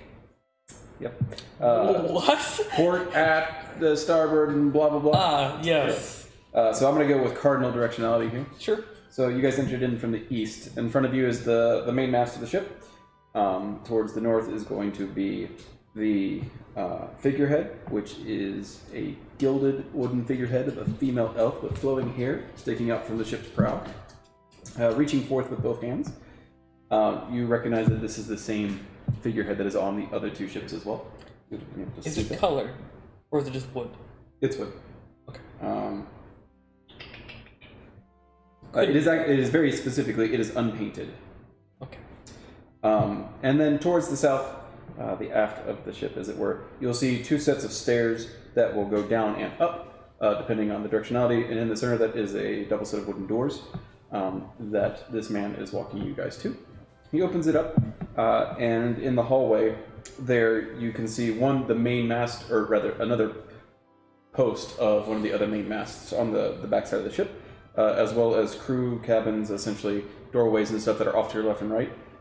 This goes on for about 30 feet or so, and one of them is currently open. You can see it is that there's a pantry in front of another set of double doors. This set of double doors open, and you are presented to the dining cabin. Now, in the dining cabin, you get like furnishings of like a table and stools, oak cabinets containing dishes, tankards, and utensils. And then specifically in this one, we get the runaround in this book. It's unfortunate the way that they set this up. The dining cabin is bedecked with golden filigree.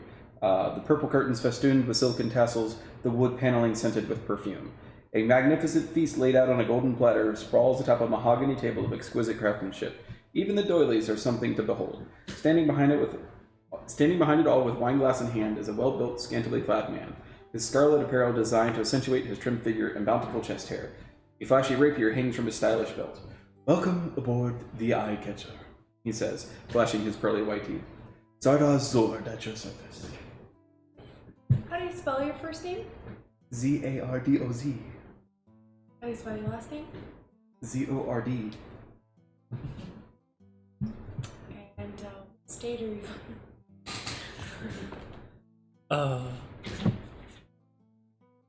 Very fancy. Greetings. We really appreciate you taking the time. Yes. Do I see any symbols in the room? Any tattoos? You Any see what was religious described. symbols? There are no symbols. Any elements? Anything cold? Anything hot? Anything? You see a banquet of food laid out before you. You see 3 platters that have been set forth that are empty but are in front of an array of food. And you see 3 wine goblets that have already been poured wine, and chairs that have been pulled back for you guys. Please come and join me. I was merely having myself an extremely late dinner. Most of it should have been heated back perfunctorily, but if there's a cold spot, please don't raise the alarm. Shouldn't be a problem.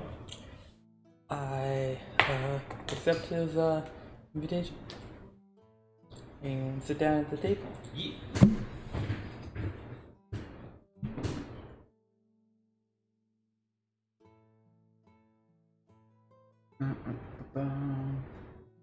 So he kind of lets the air sit for a little bit, unless you guys are attempting to break that silence, and he actually does sit about this food. It looks like he's rather hungry, as he seems to have not been able to pay attention to food, given the amount of attention that's going on at port right now. Definitely, like, give him a minute to, like, get a little bit of something started on his belly. And then once he kind of like if he starts hitting that like slowing down eating spot, speak up. I don't eat anything. Okay. I'm snacking. I don't disrespect our host. Eat his food. I don't assume that that's disrespect.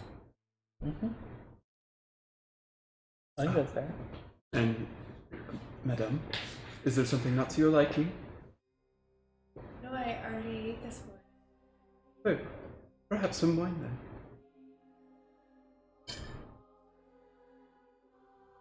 I have to ask. Sure. And he flashes you a very toothy smile. What do you say, toothy? I like extra sad teeth. He's let's say he has a very, very, very high charisma stat as far as his appearance goes. You get them kind and stuff. Yeah. We got a long name. You got a shark Do I teeth? smell anything? You smell mostly the perfumes in the room, actually. You would also detect that he is. Okay, go ahead and give a nature check.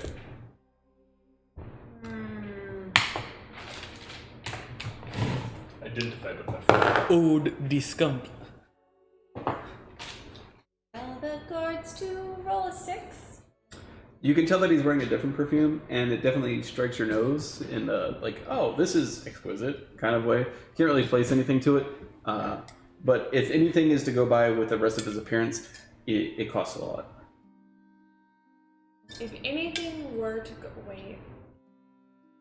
Yeah, the perfume smells fancy, and he also looks fancy. May I ask what perfume is? They teleport. Quite nice. I appreciate it. I wear it from time to time, mostly at port though. It gets old at sea. It doesn't really combine very well. He's talking. He is talking. You talk. You're the talker. Well, we were, I have to apologize about not being entirely upfront with with the people that we spoke to before we got here. We were not sure how sensitive the information was, but we were actually looking for some information on nimble rats. I would love to help. I really would. We were told by one of our contacts in the South Ward that you were the man to talk to. We have a client that was interested in purchasing one, but we were also kind of on the look for a specific one.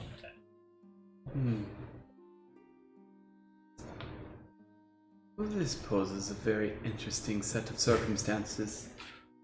I would love to help. However, the only thing that I ask of you is that you give me the why.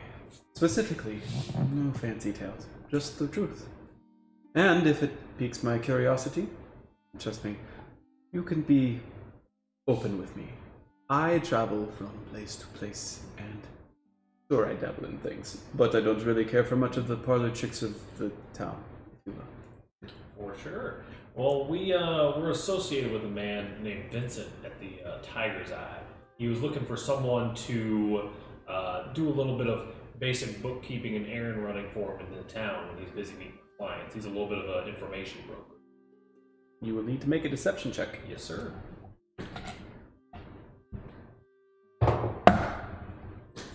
How about a 24? I just got goosebumps. That was so caught me off guard. Oh my god. Remind me that Odin's one, just in case. It is a very compelling story. I would almost believe it. But that is not actually why you're here. Fuck. 24. That's not the only reason that we're here.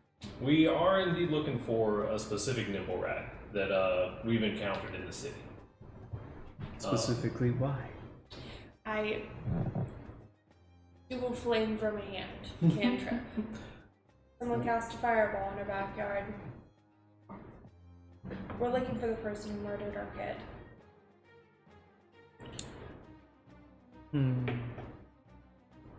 I feel like... Make an Arcana check.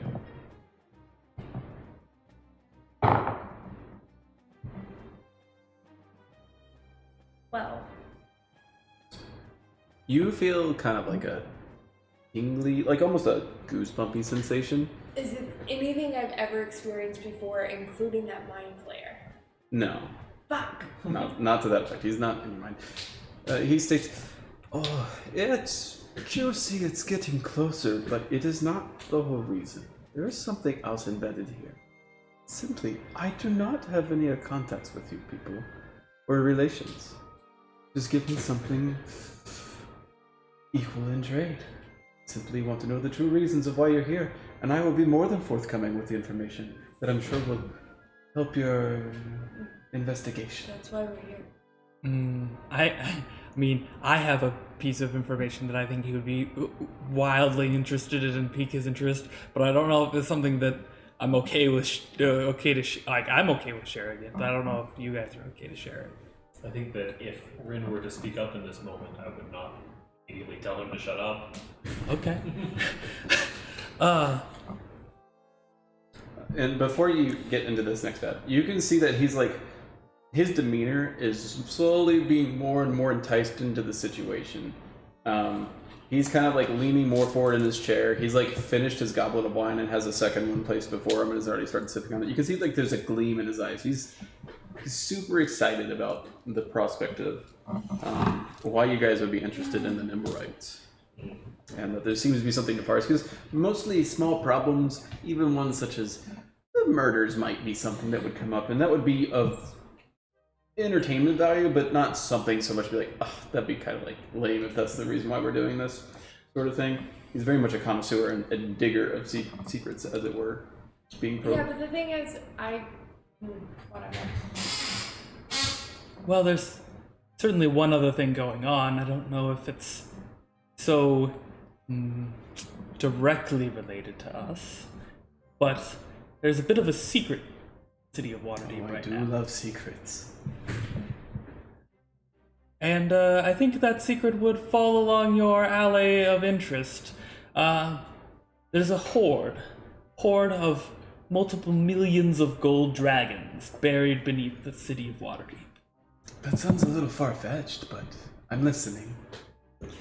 Currently, there's a bit of a war going on in the city. A war for the keys to the kingdom, you might say.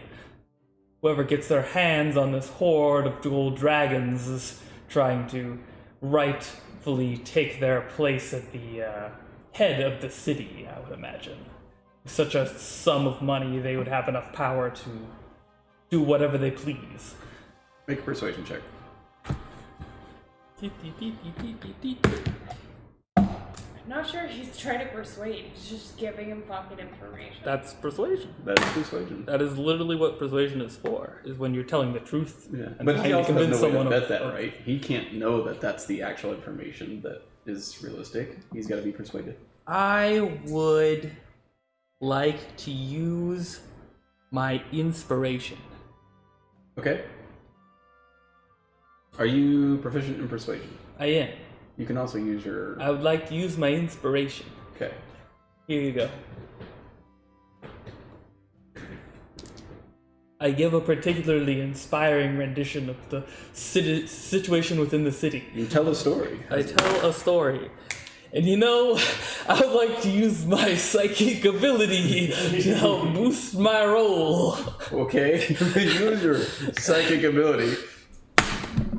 Alright, well, at least we rolled.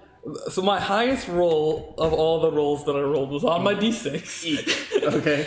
But still, when we combine them all together, With our dice combined. we get an 11. Oh. I can't always roll 20s, alright? That's true. Okay. He gives you a look of. You feel like feigned interest partway, and then he slowly winds his way back around. He's like, well, maybe there's a glimmer of truth. Maybe not. Maybe not quite this, but you've given him a few reasons. Maybe that's enough. So he's not like full adamant on it, but he's like, I'll bite. Like what? I don't really have a reason to not accept it at this point. And so he goes on to the effect of, well, that is certainly a weaving, if you will. I will be glad to assist you in this matter, actually. For the poor child that was murdered, amongst the other things listed. I will be right back. Stay here. Welcome yourselves to whatever vintage you can find on the cabinets, and I will be back in a little. Thank you very much. And with that, you hear him and see him actually step out of the dining room and. I start to ritually cast detect magic. Okay. Do you think he will have us killed here? I hope not. He certainly seems the type. Don't really know what he's exactly got going on here in this operation, but As long as we have a reason to be useful, we have a reason to not be killed. But he seems to know everything that we know, so. are we? I don't know how useful we are to this man. I don't know what he wants. You just gave him what he wants. Something tells me he's not the type to go digging in the tombs of the city for treasure. I think he's got plenty of his own treasure right here. But the winners of the treasure may be willing to make some extravagant purchases from offshore. Perhaps that's what he's after. Awesome. In any case, it's an interesting situation. I say in Percy's mind, I don't trust him, and I think Ren jumped the gun. You have to give it to get. Excuse me? You have to give to get. I also, you have to give it a get. You have to give it a get. Give it a get. Yippity. That was so quick. You've been practicing? Where's the draw? There is nothing in this city that we have gotten Yeah, but without giving in return. We have paid for information. We have given information for information. We have given blood for land. Never gonna give you up. We have given blood for life. Zardoz comes walking back in. Never gonna let you down. Takes a big flourishing bow. Zardoz walks back in. Does my detect magic pop off before he comes back? It does not. He's only gone for about 3 minutes. I continue to cast it.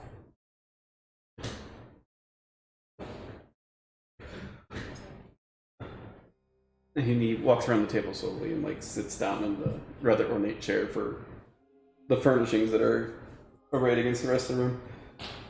So, I believe I can be of service for you. I have details, as it were. Now, you are here on looking for a number, right? One specifically, I presume. Absolutely, yes. What does it look like? I give him the description of the red bearded Nimblewright. There's only one I have sold that looks like that, and it belongs to the Growlhounds. The Growlhounds. I can give you the address Hey, if I you would know like. that name. I'm pretty sure. Right? We know that name.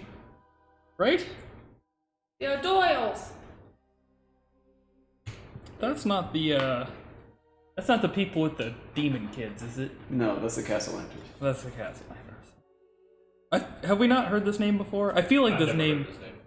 rings some bells, but there's also a lot of names. Yes. What is, you have what not is heard the it name before, I of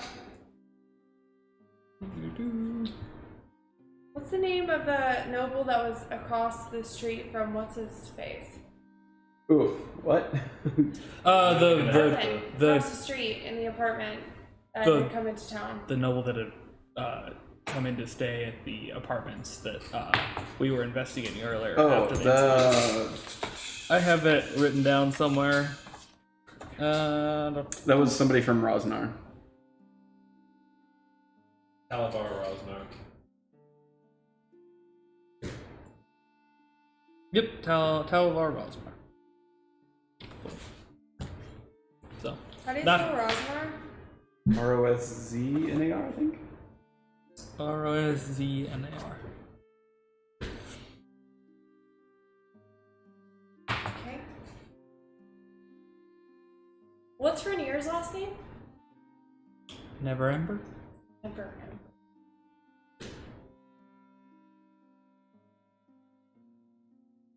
He continues talking, presumably. Yeah. He tells you that there's only one that matches that description. It is in the Growlhund Villa. This is where he last remembered it being transported to. He sold it to them some days ago. Notably, like date-wise matching several days before the fireball went off. And he gives you their address. What ward is it in? I think it is the North Ward. Let me just verify that. And does he know of any of the connections that house has?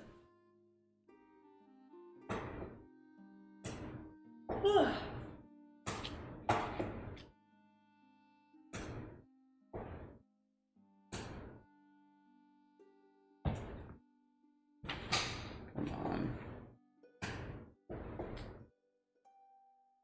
Did I not write it down somewhere? That would be silly, wouldn't it? I'm pretty sure it's the North Ward, but if I am wrong, I'll be corrected on his way. He would continue on. That is, I'm afraid, all I really have on the matter. They are nobles that purchased it. And if it committed to an act of murder, well, I would want to be helpful. We're looking for the if as much as the why. Do you have any other nimble rats for sale? Do I have any other number rights for sale? I do. If we were to be inquiring as to purchasing one, You are? You're asking for a price? yes. I have several models, mostly are ranging minimum bid around 25,000 dragons. Makes sense. They have different functions? Very, very similar functions, but some lend themselves to be more suitable to certain tasks than others. I believe I sold one with a bit of armor plating to the city armory, for instance. I think they wanted it to be able to take a hit or two, if you would. You do ask the why. Why did the Growlhounds want a right? My dear, I do not know everything. Yeah, but you asked the right questions. You asked us that question. I'm sure you asked that question. Well, they paid with gold. We paid with information. How much gold would it cost to answer that question? Sadly, I don't think I can honestly give you an answer to that question, for I do not possess that information, as tempting as an offer as it is. You can make an insight check against him if you want.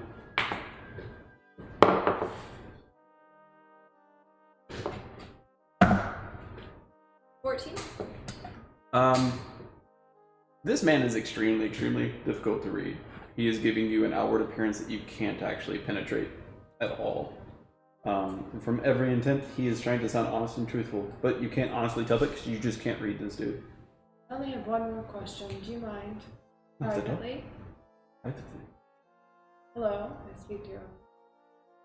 You're not able to make contact with him. Why am I not able to make contact with him? Make an Arcana check. Well, I know enough about my skill to know if it's being blocked, right? Or if there's like a race or a being that I can't I get telepathically speak to.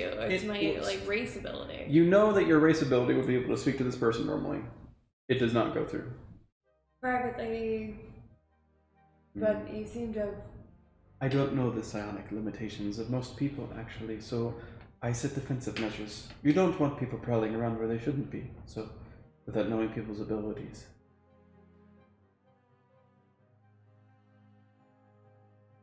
You also sell black powder. No. You know who does? Or where we could get some. I'm sure if I searched around enough, I could find one. Most of those come from Lantern, though.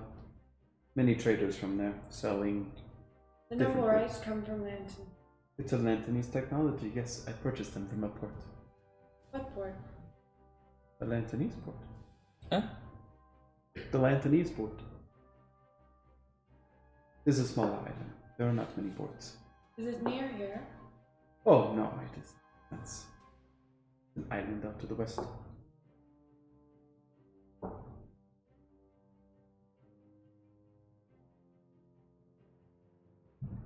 There's nothing to offer us. We to offer him. We got plenty of out of our exchange. We appreciate your time. I do as well. And thank you for your information as well. I appreciate your forthcomingness. We head out.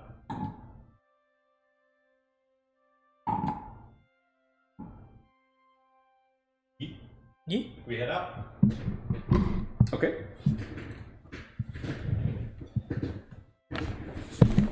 What's my detect magic ever go off? In order to have a conversation, you have to stop casting detect magic.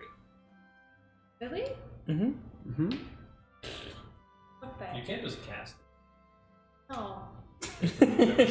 Okay. I'm just letting you know. Yeah. I ain't that type of girl, you know what I mean? That's fair. You don't just cast it, you gotta work on it for a little bit. We tried to get Astra to hard cast detect magic and speak with animals like 6 or 7 times throughout this campaign. I don't think it's ever gonna happen. I've only ever done it once. I Yeah, don't it was like an remember what it was emergency like, but situation. I've regretted it immediately. How dare you brush magic? It's art. Okay.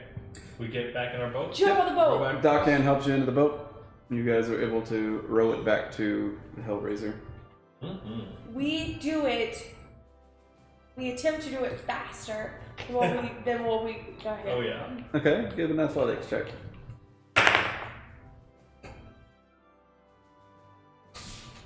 I don't think it matters. What'd you get? I rolled a 2 and that means a 1. Okay. Yeah, give me a Constitution save. Why are you rowing in the first place? Well, She's trying to make it go faster. yeah. I her rolled rolling a to help 4 you, and I I got guess? a 6. Okay. It seems like there should be a persuasion check. I don't know if you get seasick, but I don't know. You just you don't. I don't get seasick. It must be something very coincidentally aligned, but you do feel slightly nauseous. And I was gonna say like maybe you ate too much, but you didn't even eat. Maybe the perfume got to you. You tried recognizing that perfume, and despite your attempts at getting the thing to move faster, whether you were helping I was row. lying about it, by the way. Didn't smell nice. Not for everyone. It's for him. Yes. Oh, You end up actually coming in about 2 minutes slower than your record time out of your previous one attempt. You want to go back again? I don't think we. Are you looking to have a rowing contest? No. Oh. We're not having a rowing contest. We could try. We have to go see the circus. We don't have time. Big top circus. Let's go. Okay, they help you back onto the Hellraiser. They dock their rowboat on its little container. You notice that one of the other ones is now missing. And When we get cranked up, uh-huh. I'm going to be in the boat like this. And I say, "Is there?" I look for Toothless. You do not see Toothless on the deck. He's not here. Oh, thank God. He appears behind you. Hello, friends! Personnel, kid.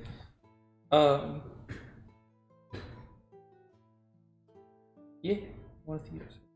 Okay. Alright, we go to the circus. Adventure in the circus. Listen, we've been working hard and kicking butt, and we just got a real nice lead. We maybe want to think it over a little bit. Ren, we know. You want to go to the circus. It's fine. It's understandable. Don't you? No. No. That surprises me. Why? Don't you know what happens at the circus? Or do you want to know what's in the hot dog before you eat it? Do you know what happens at the circus? I'm just saying. Didn't you see it earlier? It was very clear. It was very clear that they were having a good time. That sounded like a good time. Okay, really though, could I see anything from the animals? Or these just doted on? Is this unreal animal handling? You actually see very exemplary levels of just, what's the word I'm looking for? Are these posh pets? They're not posh, but they're like Cirque du Soleil kind of level up. Is it Tiger King? It is not Tiger King. They're Okay, kept. so it's posh pets. I don't know what I don't- Posh Pits is. It's like in Oliver and Company, there's the like street ones and the ones that are like, oh, you know, whatever. And then you get into the Duchess's house and it's like, well, if this is torture, right? Oh, yeah. Right? That like, I have a pillow and this is the cat food that I eat and it's the only thing I eat and look at my sparkly color. I love it. Right? They're like posh pet. And then there's like your normal cats, like here's some food, we're doing it, we're doing our best. And then like there's So Are they a bunch like, of Jenny and Dannies, or are they? Are they posh pets, or are they like the in between, or are they is it IRL like circus? They're closer to in between such posh pets. They're very well taken care of in that instance. You can see that like the lavishness that the Sea Maiden's Fair exhibits is like spread amongst all the ships. The eye catcher was slightly more lavish inside of its dining Then hall I that you don't saw, say that I but don't everything wanna else go was see it. was very, very But similar. I don't say that I do either. What do you say when I said don't you? I don't know. Well, we can certainly find out. Yep. We What was the already paid name for the tickets. of the guy that I gave you on the Hellraiser that you spoke to kind of get over? He started with an R. The No, guy I who's didn't. at the I didn't. Bottom, the like random clone boy. Didn't write down any clone boy name. Oh, Down there. okay. I think his name was Rinlin or something like that. Okay, cool. Oh, I know, I smelled it. We go down and go out to partake in some revelry. I don't think we spend a whole lot of time at the circus, but There is some revelry to be had. As you guys are getting off the Hellraiser, you see that there is a parade. Both the literal vestiges of the parade that you saw earlier and the figurative word of parade of animals being boarded onto Heartbreaker as the parade has made its way back to the dock boards and finished its circuit. The throng of people is here as Dad Percy was wanting to get down here. Mm-hmm. Going. Like ants. They're like tiny little ants. One of the Do I see one in a giant hat that sticks out? animals? No, so like all of the people, right, that are like, wah, there's always like when in these scenes when you're looking down on a crowd of people, there's that lady in the straw hat with the red scarf and she's scurrying through the crowd. Where's the protagonist in the crowd? There is a protagonist, the ringleader from earlier. That's who I was looking for. He actually comes up to you guys and approaches you. As you guys are like just about to get ready to go see the sights, and you're basically getting off the gangplank for Hellraiser, and you see the animals going up. He approaches you. Oh, are you in need of volunteers? You could say as such, but not quite for what you probably expected to be.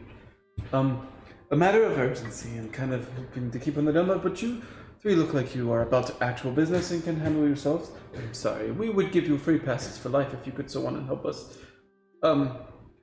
I have been made aware that one of the fair's polar bears has, gotten loose. Is a very bad way of putting it, but he is not with the parade anymore. He is roaming the dock wars before the handlers could control it, if you will. And we really do not wish for it to be slain as the City Watch would do if they were to get to it before we could. Perhaps we could purchase some of your abilities to help our handlers track it down and return it safely to the parade in its ship. I give a eye raise at Astra. I think there's a pretty good chance we'd be able to help out poor, defenseless polar bear lost in the big city, surrounded by angry guards, just itching. No ice to be seen. Oh, yes. It's probably hungry. We would give you plenty of free food to give it. The handlers have plenty of it. And a reward of 250, what's the currency here? Dragons? 250 dragons. Some potions of water breathing even. Just to sprinkle it in.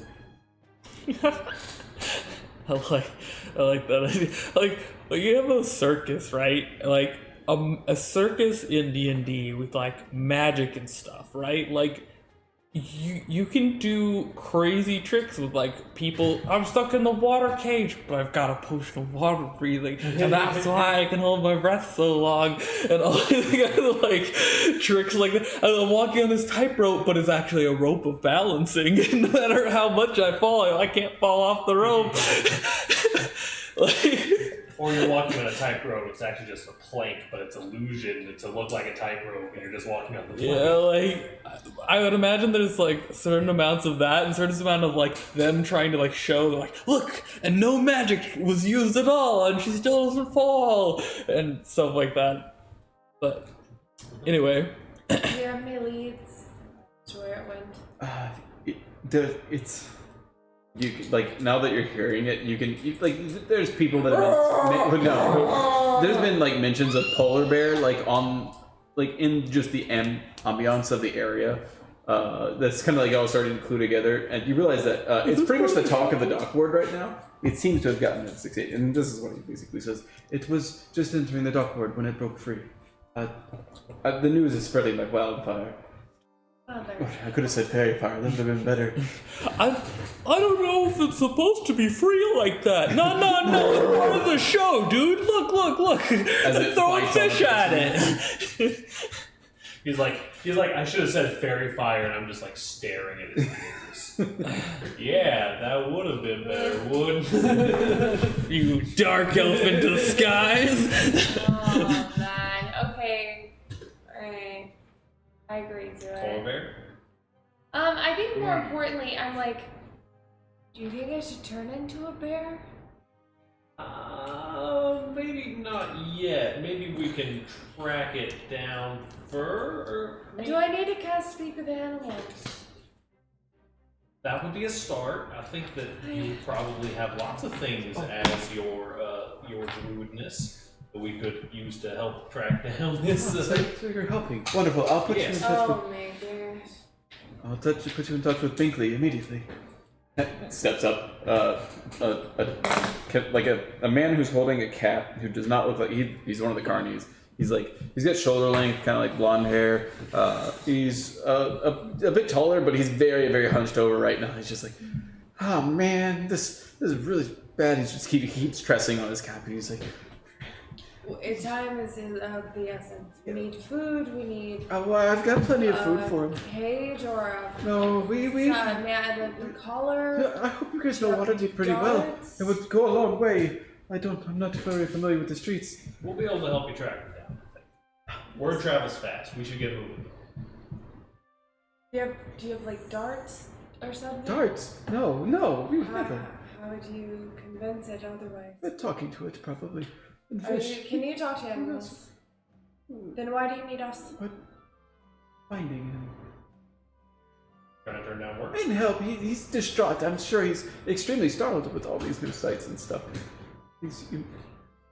I immediately ping you and I'm like, there's no fucking way this polar bear got out. Not intentionally. It's a distraction. They're trying to set up a distraction for them to. I don't know what they're trying to do. Somebody's trying to distract the circus, though. It would be really, really difficult for now that the giant parade going through the entirety of Waterdeep is over. They now need a much smaller distraction of a polar bear getting loose. Let's just Maybe get it's the polar bear us, back. man. Maybe we're they're leading us into a trap. Yeah. That's what I'm saying. I'm just sketched out about it. It doesn't make sense. We just saw a polar bear that was perfectly under control, that you fed. I don't know. I mean, why do we care? You know where the polar bear is, and you can Who would ask the dare polar to bear. trap us? Like, what are they gonna do? I'm sketched out. We just met with sketchy guy who I couldn't read his fucking mind, and now we're there's a polar bear, and I'm not into it. People panic. There's hundreds of animal trainers on this fucking circus, and they need us. No, I ain't buying it. I'll go do it. We'll see how it goes. I'm definitely talking to this animal. We'll try it. But if anything gets shady, I'm gonna murder this polar bear. I'll murder it cold blood. My lord? I'm not saying it out loud for you, Sack. Alright. Let's go. All right. News of the escaped bear spreads quickly, and sightings are frequent. The mission is to find it before the city guard finds it and kills it. Yeah, Yes. we're quick. Yes. So you can track it with a successful investigation or survival check. Me and Astra are survival-y. I have and a Percy's +3 in survival. and Percy's in investigation-y. Not really, but I will do Oh, it. no. Sorry. My bad. I'd much rather do something in the on the charisma side, working through the crowd. But investigation is what we do for those things. Well, you might be able to do a charisma-based investigation check. That's a thing in 5th edition, right? If you give valid reason for using one stat for a skill check instead of a different one. I'm a perception person and survival Mm-hmm. and animal handler. Are you proficient in survival? No. Okay. I am. It's like, how do you have +3? Okay. Tracking? Tracking time.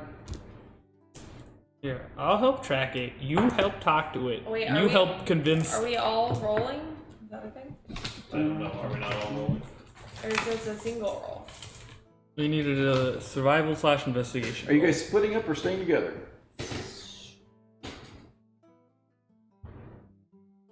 I'd rather stay together, but We can do Stay that. together. All right, one roll. Are we able to use the help action on said roll? No, this is going to represent a handful of checks, I think. can we take the average between our 3 rolls? Wait, who's rolling? What are we rolling? One of you pick for the first roll. This will represent the first hour of You searching. were the mathematically best. You just had to say it. 7! Okay. Technically, we're tied mathematically best because we have the same exact bonus, and then You. I am trained in it, so I can use my psychic thing Yeah, to boost it if I You're want to. actually the best. That would have been good too.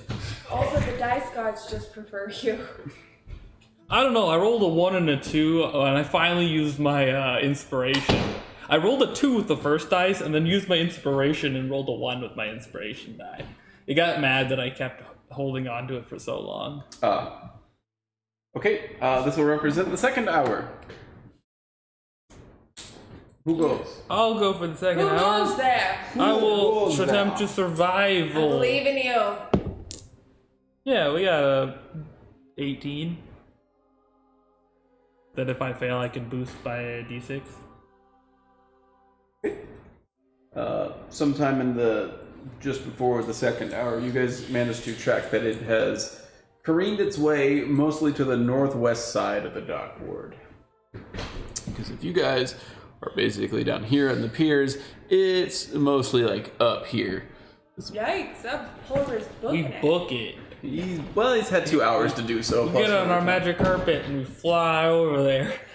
And then the Griffin Cavalry shoot you down. That's an unlicensed use of the magic carpet. Jump out of the carpet with my emergency parachute. You are slow moving, good for impaling with a lance.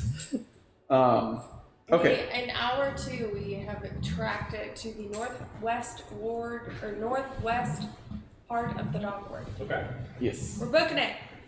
You see that he is kind of like, he's amongst like a couple of water barrels. One of them he has since destroyed by trying to stand on. It's like backed up against like these two ramshackle kind of buildings that are collapsed in towards on each other with windows that are busted out.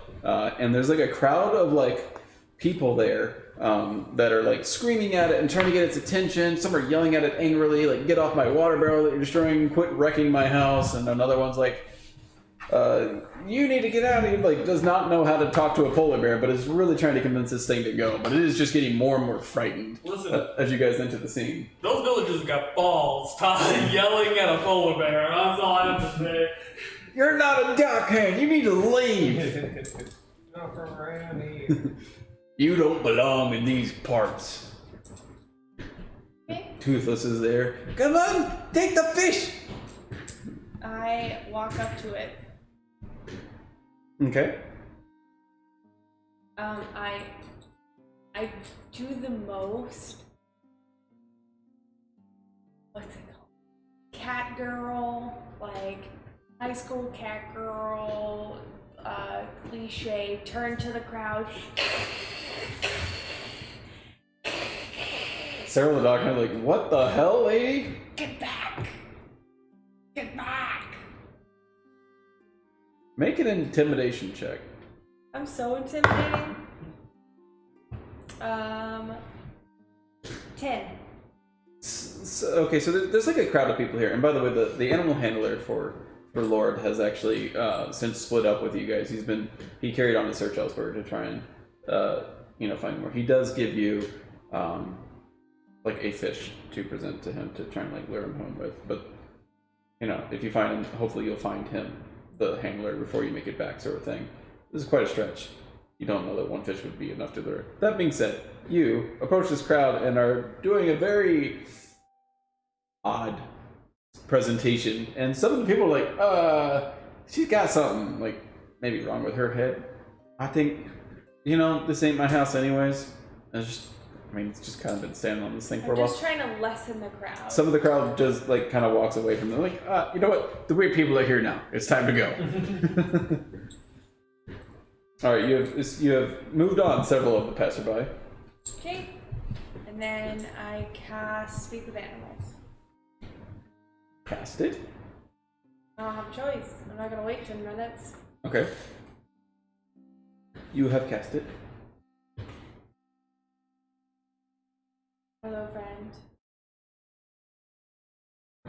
The polar bear is like on its hind legs and is like backed up and like, so like basically the houses are falling in on themselves like at a corner, and he's just backed up into it. Who says that? The bear head changes. I can speak to you. So, Hello. You escape, or did they set you free? Oh, I don't know what happened.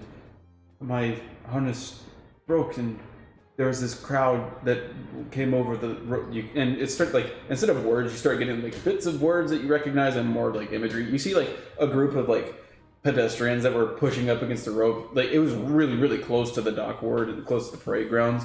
And like a fight had broken out, and several people like fell over, and a group of people like had not accidentally, like, but had rushed the performers. And you see like the image of his harness like getting cut by like this toothy like cracked tooth and yellow and just like scars everywhere, kind of like looking dock worker. He like cut the harness, and like you can, now that you're like getting this imagery, you see all got like stabbed, and you can see some blood matting his fur, which prompted his escape. There's a pain. You want me to make it better? You can do that. You would do that. The people here are very hungry. Can you try one more thing? We need to scare them away. I do not like scaring them. 1 second, I will try. Meanwhile, Percy's like walking through any of the remainders and like, it's literally a giant polar bear. Get the fuck out of here. Rin's helping Percy. Make a persuasion check with advantage. What is wrong with you? Get the frick out of here. What are you doing? 8.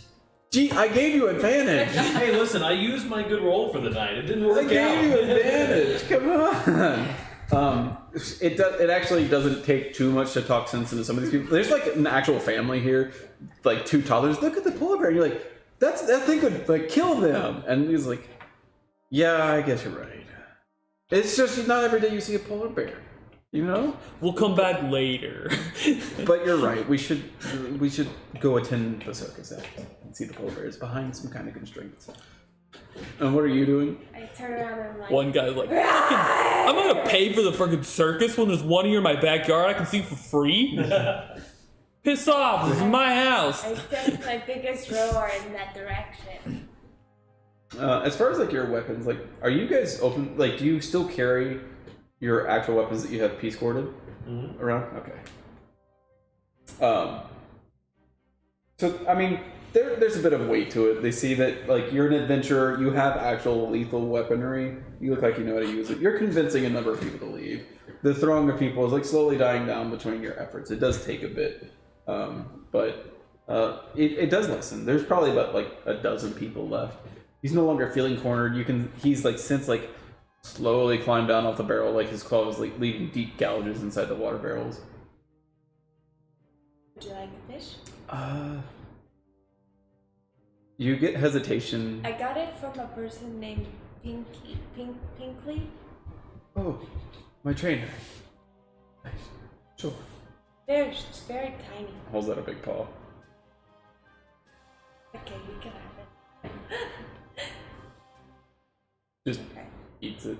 Oh, You said you could fix my wounds.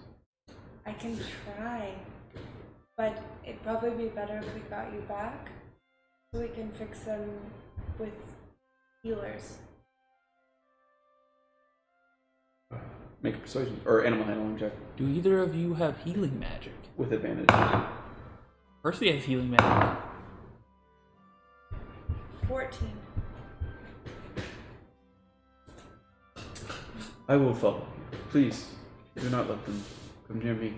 They come with, and you see like humans with claws, but like when you start looking at it, you can tell they're knives. Like now that he's moving around, you can see like rippling over. Like you can see several dark red spots amongst his fur as he's been cut a number of times, and he's currently like favoring his front left arm. He's just like limping on it as he's pawing I across attempt to use like intimidation/persuasion to look him straight in the face and be like, "Don't worry, I'll protect you." And I shillelagh my quarterstaff. Don't worry about it. I got you. Make a Flash my canines. Make a wisdom-based persuasion, or wisdom. Well, I was gonna say wisdom-based. Wisdom-based persuasion check.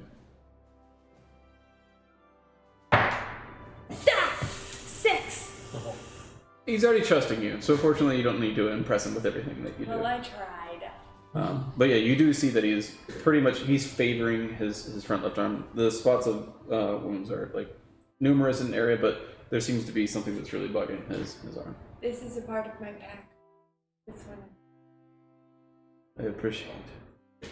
You guys hear like you see a nod and a small like he's got a small little, not quite growl, but I give a hoof clop. shakes his head and beads of blood. When traveling, you must be between us, or else we can't protect you easily. Parts of the pack. I understand. I tell you both, part of the pack. Part of the bag! Can we keep him? No, we can't. We have to bring him in. Why do you ruin everything? Do you need me to help with his? If you can. Yeah, I'll cast Cure Wounds on him. Okay. Or not Cure Wounds, but Healing Word. That's the one that I actually have. And the Healing Word is the one that's D4, right? Yes. Correct. D4 bonus action at 30 feet. Plus your What is your name? or charisma. Lord. 5. Lord? He heals Lord. for 5. No. You killed him for how much? 5. He heals for 5. Okay. You see his fur just kind of like ripple down as he just shakes through the effects of the healing, and he like tests the weight on his paw and likes it, and you can notice that his demeanor has shifted greatly, and he is now gently padding along or in between you guys. Just know, even though you feel a little bit better, you cannot fight if anyone attacks. It must be us. I am no fighter. I do not like the taste of humans anyways, I would imagine. Not that I've ever had the chance to. It's self-defense is We have been not taught that wanted here. we have been taught to attack another sentient being is to invite death upon ourselves. We would never. It is just startling when they attack you and you cannot attack back.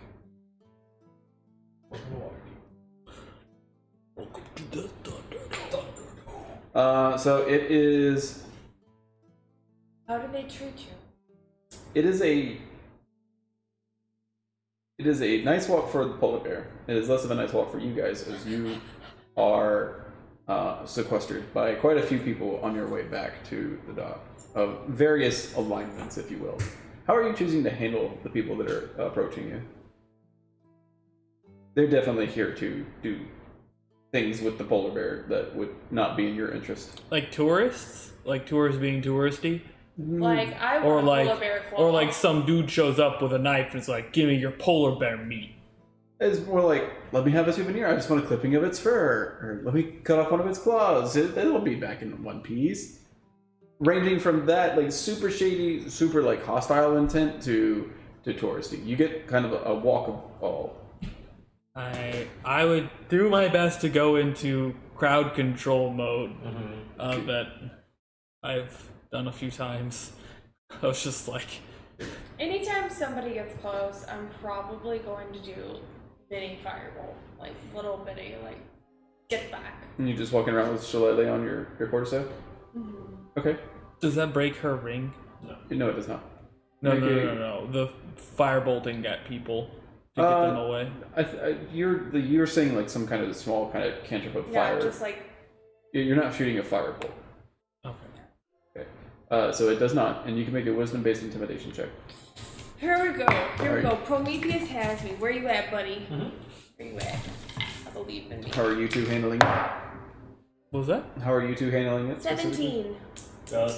Largely the same, like making sure, like trying to intimidate people off. If someone like gets too close, throw out a cantrip of like, there's like mage hand, grab them by the face and kind of give them a little bit of a pushback. Okay. Like, come on, dude. You're in a mood, though. You're literally like, get back. Spellcasting modifier intimidation check, which is basically the same as a normal intimidation check for you. Yes, sir. So you're This a is dumb why guy. we- Like it's... Put all of our points in charisma. Yeah, let's do it. 7. Hey, listen, I used all of my... I'm waiting. You don't mean to Like, laugh, yeah, I Brian. I really don't want to I laugh. didn't do anything. Yeah, I had a roll. That's I told you I really did roll well nothing. tonight. I did it once and it didn't matter. Yeah, I feel bad. Okay. Okay, and you? I'm doing the same thing that I did with the crowd when we had the fireball medical emergency of just like trying to be crowd control man. Crowd control man. Like Get back or I'll basically break dealing my with a medical bed. emergency. How would I deal with a medical emergency? Rin's literally like, wee wee. Make a standard persuasion check. Yeah, the nimble right protector. Woo. The strange man. Oh I'll add them. no. Okay. Yeah, you do the mage hand thing on somebody, and it like catches them off. But instead of being like, "Yo, what the hell," and he starts to think better of it, and then immediately thinks better of it when like the three of you are pretty much almost all unanimously in front of him, brandishing the shillelagh staff, and I say to him, like, "Hey, you don't want to be here right now. We're trying to go somewhere. You need to leave." And you're just like, while your mage hand pissed him off, it's not like you don't have other ways of coercing. And so you guys generally manage it pretty well. Somebody gets pretty close at one point, and you have to wrap a knuckle one time. You're like, "Get out of here!" You see like an actual blade on him, and so you pop him in the hand, and he drops the blade. One of you do, I just cast light on some dude. I'm just like, you're just like that now. I got an hour on this concentration. You better just scoot on. It's like, what? No! I have to go rob people later. Please take it off. I'll leave. I'll try and help get other people to leave. So for the most part, nothing too untoward happens. You meet up with Plinky a little bit just outside the encampment, and he just like audible sigh of relief. And Lord picks up and just like you see his ears twitch. He's like, oh yes, and he it starts basically prancing to get back to his owner. I also plans to get back to his owner. Okay. I prance to get back to my owner. Thank you so much. How did you manage it? I don't talk to him. So, did I even get the chance to talk to him all the way back? Sure. I wanted to ask him questions. I wanted to ask him, Sure. How did they treat you? How long have you been with them? How did you get your name? You could say wonderful. Since he was a cub, his entire family is named after various bits of royalty. He Like drew the Duchess and Yeah. Prince and Mhm. oh, that's cute. Wait, we met a prince. His name was Prince. That was the guy's name. That was one of them. Yeah, that was one of the clones. That's your brother? No, but my brother has the same name as him. Okay. They're weird. Why are they like that? He does not know how to answer that question. This is also like a very rare event for him too. I'll actually be like, have you seen and try and mentally, You can send him imagery. mentally show him that I nimble right. He would indicate that he is not. Have you seen my bear tippers? That's it. Okay. Unless there's something you want to change. Anything interesting going on in your life, Lord? He gives you just a kind of like you have to like take part in this conversation over the course of like keeping people back and stuff. So it's a bit like interspersed. But he tells you that he's super excited for shows. He loves doing shows. He doesn't like sailing so much, but they treat him well at sea. But he's very much more interested in like getting to see the places and not be stabbed. That's leaving a rather sour mood on his kind of his expectation of being lauded as a lord at the local establishments. What kind of things do you do? Do they make you do tricks? He does tricks. Yep. Can I see when we get back? And so, like, making true on his promise, like when he sees Blinky, he gets up and does a handstand, and then like balances just on his claws, and then like it takes a lot of effort. You can see him shaking, and he's like grasping before he's like, "Oh!" And Blinky like starts going crazy. "Oh, you can do it! You've done it! Oh, save it for the show. Save your strength for the show. We still gotta do a show. Get down. And he's like, also, the cobblestone's not good for the nails. We have to, we have to do it on the special material. And so Lord gets down, and he just looks up, grinning and happy, and he's like, I'm so proud of you. That's very cool. he just shakes it. You will come see me at the show, right? I don't know. Ears noticeably wilt. It makes me nervous. I don't like all the people.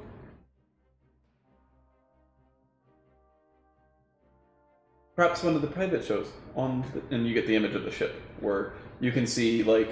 I would like that better, but I don't have money. We're getting paid 250 gold dragons for saving the bear, And you're like, passes to attend the carnival as much as you want. The circus as much as you want. Yeah, but that doesn't include private shows. He did say endless. We'll give you passes to the carnival for the rest of your lives. Yeah. So does that imply private shows? Because the thing is, if they're like, here's one free... They're less private. They're more like VIP shows. You can you get like. Okay, I just didn't know, because if you go to the strip club and you're like, free entry to the strip club, you still gotta pay for the lap dance. Yeah. You know what I mean? No. But this isn't No bear lap fortunately a strip club. dances. Yeah, the bear seduces you and stands on your lap.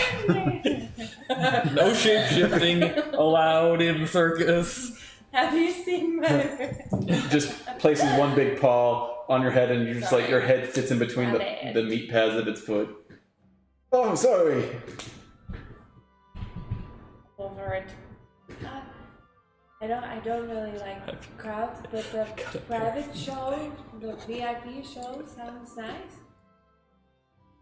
I look forward to seeing you again. And he, with that, like just kind of at the same time, your connection with him fades out, and Blinky moves on to the. Blinky, can you save 3 seats for us? Show later. In the private VIP show, he was just talking about. You could talk to him. Yes, that's why he was so easy. What an exquisite treat. Would that we all have that ability?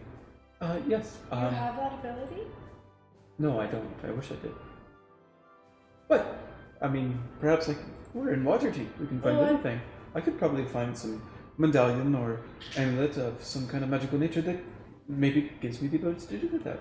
Absolutely. Would be lovely. I wonder how much it is. But yes, anything. If you'll go back and see the ringmaster, he will, I'm sure, reward you for. Thank you so much.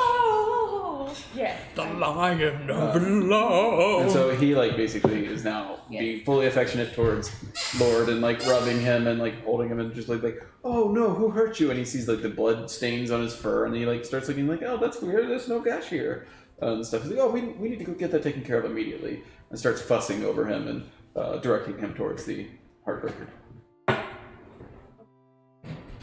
Okay. Upon your return to the ringmaster, he gives you each. He gives you a combined 250 gold pieces. Noting that they're not dragons, they're gold pieces.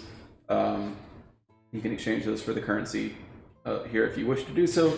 And he gives you each a potion of water breathing. 250 divided by 3 is 83.333. I'm just gonna write 83 down. Plus I'll write 84 down. 83. Works for me. And 3 potions of water breathing? Everybody gets one, yeah. Sweet. Potion of water.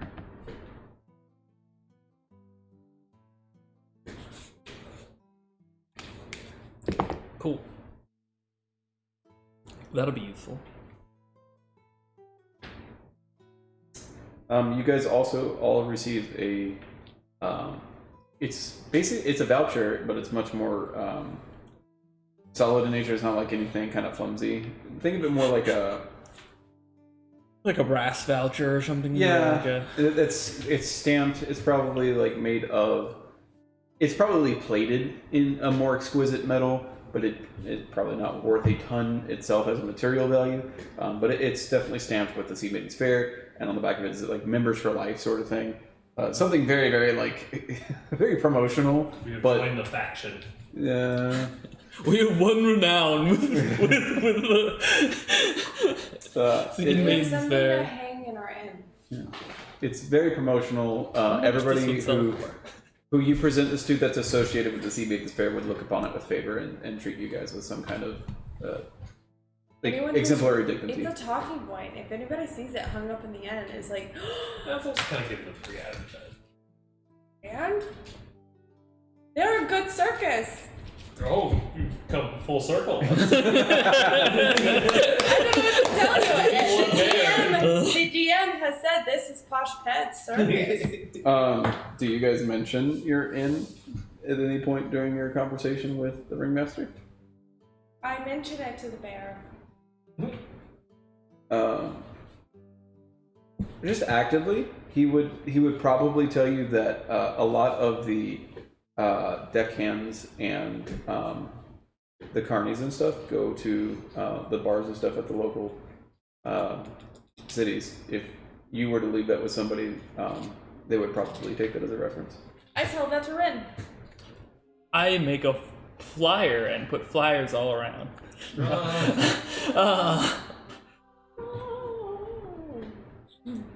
I think if there was like social opportunity for me to promote Three Feathers Up at any point anywhere, I would.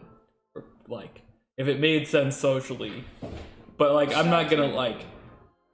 / gaming. I don't know. So it would probably Like, and that's in any situation we're in. Like, not just like here and now, but most of that will probably need to be like take place during the roleplay. We've already picked a date for Yeah. opening, right? But it's like a the few days from now. the social setting that this probably comes up is like, oh, thank you very much for assisting with this. Where are you guys staying in town? We would like to send a thank you. oh, and we're staying at our inn that we run. Our tavern. Our tavern. I always say inn because everyone else says inn. Our tavern that we run, the Three Feathers Up, and it's in the North Ward. So he would like bring out a map and think, oh, could you just point to it? And then he would also explain essentially what the bear explained, where most of their staff kind of like crashing at the the bars of the area and stuff like that. They're going to be in town for this is a more extended stay, so it's going to be about a month. So if you guys once you guys open, they would love to send people your way, essentially. Sweet. Very cool. Sounds like a plan to me. And so that'll definitely be a thing. When you guys open and as you guys conduct business, you will have members of the Sea Maiden's Fair routinely visiting it night after night. And it's a crew of about 100 different people, so you're probably going to get anywhere between 20 to 30 visitors when that happens. 20% is nice. Mhm. I like that boss. We did save the poor Olivia. It's everyone's favorite. Cool. We spend a little bit more time at the carnival and then head home. I actually go to a ringmaster at some point. If I see one this is like there, I'm like, can you just show me the whip just like one time? He can't do it. I specifically point out. He says he can't. He said you could do it. Sure. Just for you. And he's like, well, what do you want? Do you want the command one, or do you just want the display of skill? What's the difference? Well, we can send commands to our trained animals with it. No. Fuck the animals. No, we don't fuck the animals. No. Don't fuck the animals. Yes, But no, I'm meaning we to wouldn't do say, that. they let them lounge. Why? They don't need to do anything. They're fine. They're perfect. They enjoy it. They do it if they like it. I don't know. Maybe I can hold a coin in the air. Flip it. And here, I like hover a coin with mage hand. And, like, if you're looking for like maybe you can do the thing. What do you mean? Like snatch the coin out of the air with the Wink. with the whip. Maybe you can do the. I hold my hand hand out. So, oh, holy shit. So he gives a performance check of which he rolls a critical. And so like he like unwinds it and he like spins it, like moves it back and forth quite a bit, and it starts snapping on each edge. And then with like kind of a blinding speed, it snaps and you hear 3 distinct cracks, and the first one happens behind you. Like, well, I guess if you're facing him, it happens down that direction. And then you hear another one pass like right in front of you. You almost get like a spark from your face or in front of your face, and then you see the coin just like basically get struck and ricochets and just disappears off into the back of the tent somewhere. Don't get it. Took the whip and What the coin have to do with it? it's a small target. There you Yeah, go. from about 50, he hits the Yes. coin with perfect precision about 15 feet away and putting a flare of theatrics behind it. Why don't you just- I don't get it. What just happened? I didn't know that. That was very fast. Can you slow it down? Is there? Unfortunately, the cracking of the whip comes from the actual speed and actual mechanics behind manipulating it. That is very cool. Thank you. Or hot. That is very hot. Thank you. Because sparks. I don't know. You are very hot. Touches all the negative dad stuff that me and my characters do. That was the coolest dad move. I don't know. Every dad thing you do is cool, Ryan. Uh-huh. Can we not?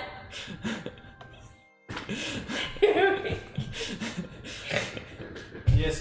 Do not fuck the animals, we understand. Alright, I appreciate you not doing that to the animals. Okay, alright. So, Head back home? oh my god, this whole time we tell the kids the circus is in town. And I give them enough money to come see the circus. Or we give them our free to play passes. Are those what? They don't have our name stamped in them. Then we lose them. I mean, I'd rather give the kids money to get in, because then they can't risk losing the passes. I'm not particularly worried about it, but go for it. I'm very worried about it. All right. Give All right, the- Mom. give kids money. Uh-huh. Okay. I'd be more worried they'd lose Oh. the coin than the. Yeah. When you guys show up and like Woodley and Jinx are there and you give them the passes, they're excited for it and they move out. And you can see actually you see that Floon is sitting down at the table.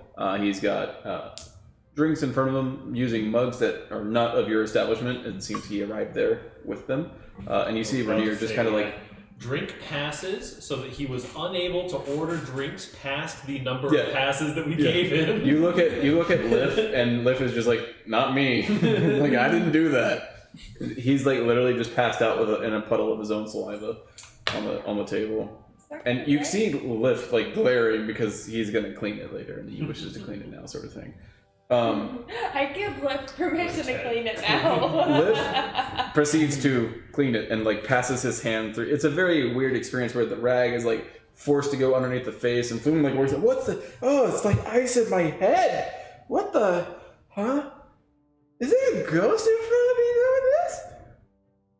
Yes. No, that's not right. But more importantly, Rainier is sitting there, kind of just like finger tapping on the table, and just kind of like awesome thought. He's, oh, good, you're back. I have information to tell you. Oh. He's gonna tell us where the nimble right is from, and we're gonna waste a little trip. He's gonna tell us that we're kicked out of the Harpers.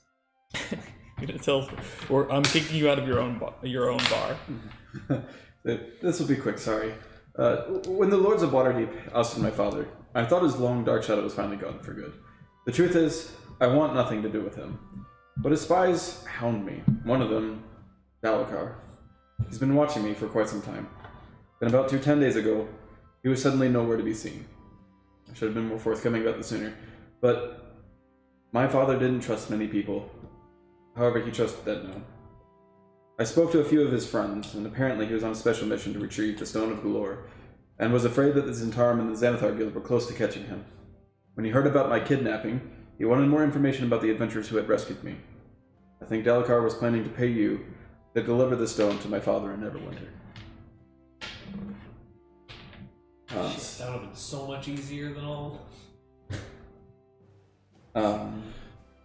Further, I reached out to some of my friends in the Harpers and pulled a few.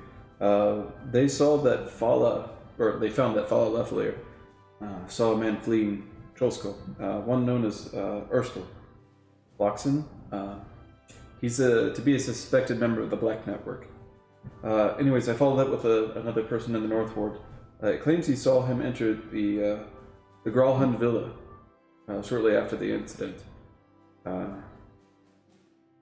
And then that this resident reported him to the City Watch because he looked suspicious. And then finally, we know that 2 City Watch constables spoke to Lord Gralhund, and he said that everything was fine, that nothing was broken into. They didn't have a warrant, so they didn't pursue the matter. So to recap from a meta perspective, and to make sure that I didn't miss anything in that exchange, the only new information that we got from that listing there was that Urstel Floxen specifically has shown up at the Gralhund Manor. Who are the owners of the Who we have recently found out is the owners of the Nimblewright. He doesn't know that they're the owners of the Nimblewright, right? But he does know that Ursel Floxen goes to the Gralhund Villa, and either has managed to worm his way in without being detected by the owners, or is in allegiance with the owners, because the owners said, no, there's nothing wrong here. I don't know what you're talking about. Or tried to worm his way in, got caught, and is currently in the dungeons that are... That one. Good job. Okay, but there wasn't every other piece of information you said there was a recounting of things that we've already talked and discussed about, right? Yeah. Mm-hmm. It was basically his own branch of investigation getting to the villa. Cool. Very cool. I thank Rainier for verifying and validating some of the suspicions that we had, and that we're going to continue the investigation and keep looking further with some of that info, with the stuff that he's given us. And if he has any spy trouble, always welcome here. Alley. You have a convenient sewer access, like Not 50 too far. feet down the alley. Yep. And with that, he rouses Floon and says, "Come on, we gotta go. Make sure you take your filth with you." So he's like, "These? I found these here. You brought them, Floon." No. Pretty sure. What in a ran? And with that, he gets him to leave. And I think that's a good stopping point. I give him the fucking cups, and I'm like, take them. I was like, no, they're yours. They're yours. They've got the feathers on them. Look. I look at them. You can see that they're just ordinary bugs. See? I told you. You bring me. I'll bring You you. bring me feather cups, and you can have your own, and it'll stay right here just for you. Yep. You got a charcoal marker stick thing? Quill? You got a quill? I'll draw you feather on the cups right no, now. sir, It'll it's look gotta great. be quality. It'll be quality. No, don't you play me. Quality. Quality. You know what's quality? Hmm. Go to the circus, you'll find out. Oh, that's in town? How did I miss that? I gotta go now. Okay, I'm sure they're up. Yeah, I'm sure they are. Hey, can I get a drink from the road? No, sir, we don't do that. This is a bar, right? Yeah, not yet. By now it's just 4 balls. Lift, my butt. His name's Lift, right? I heard my butt. Can I get a drink? And Lift just like sinks into the floor. Alright. With that, we will see you guys next time. Thanks for tuning in. Next time. Next time.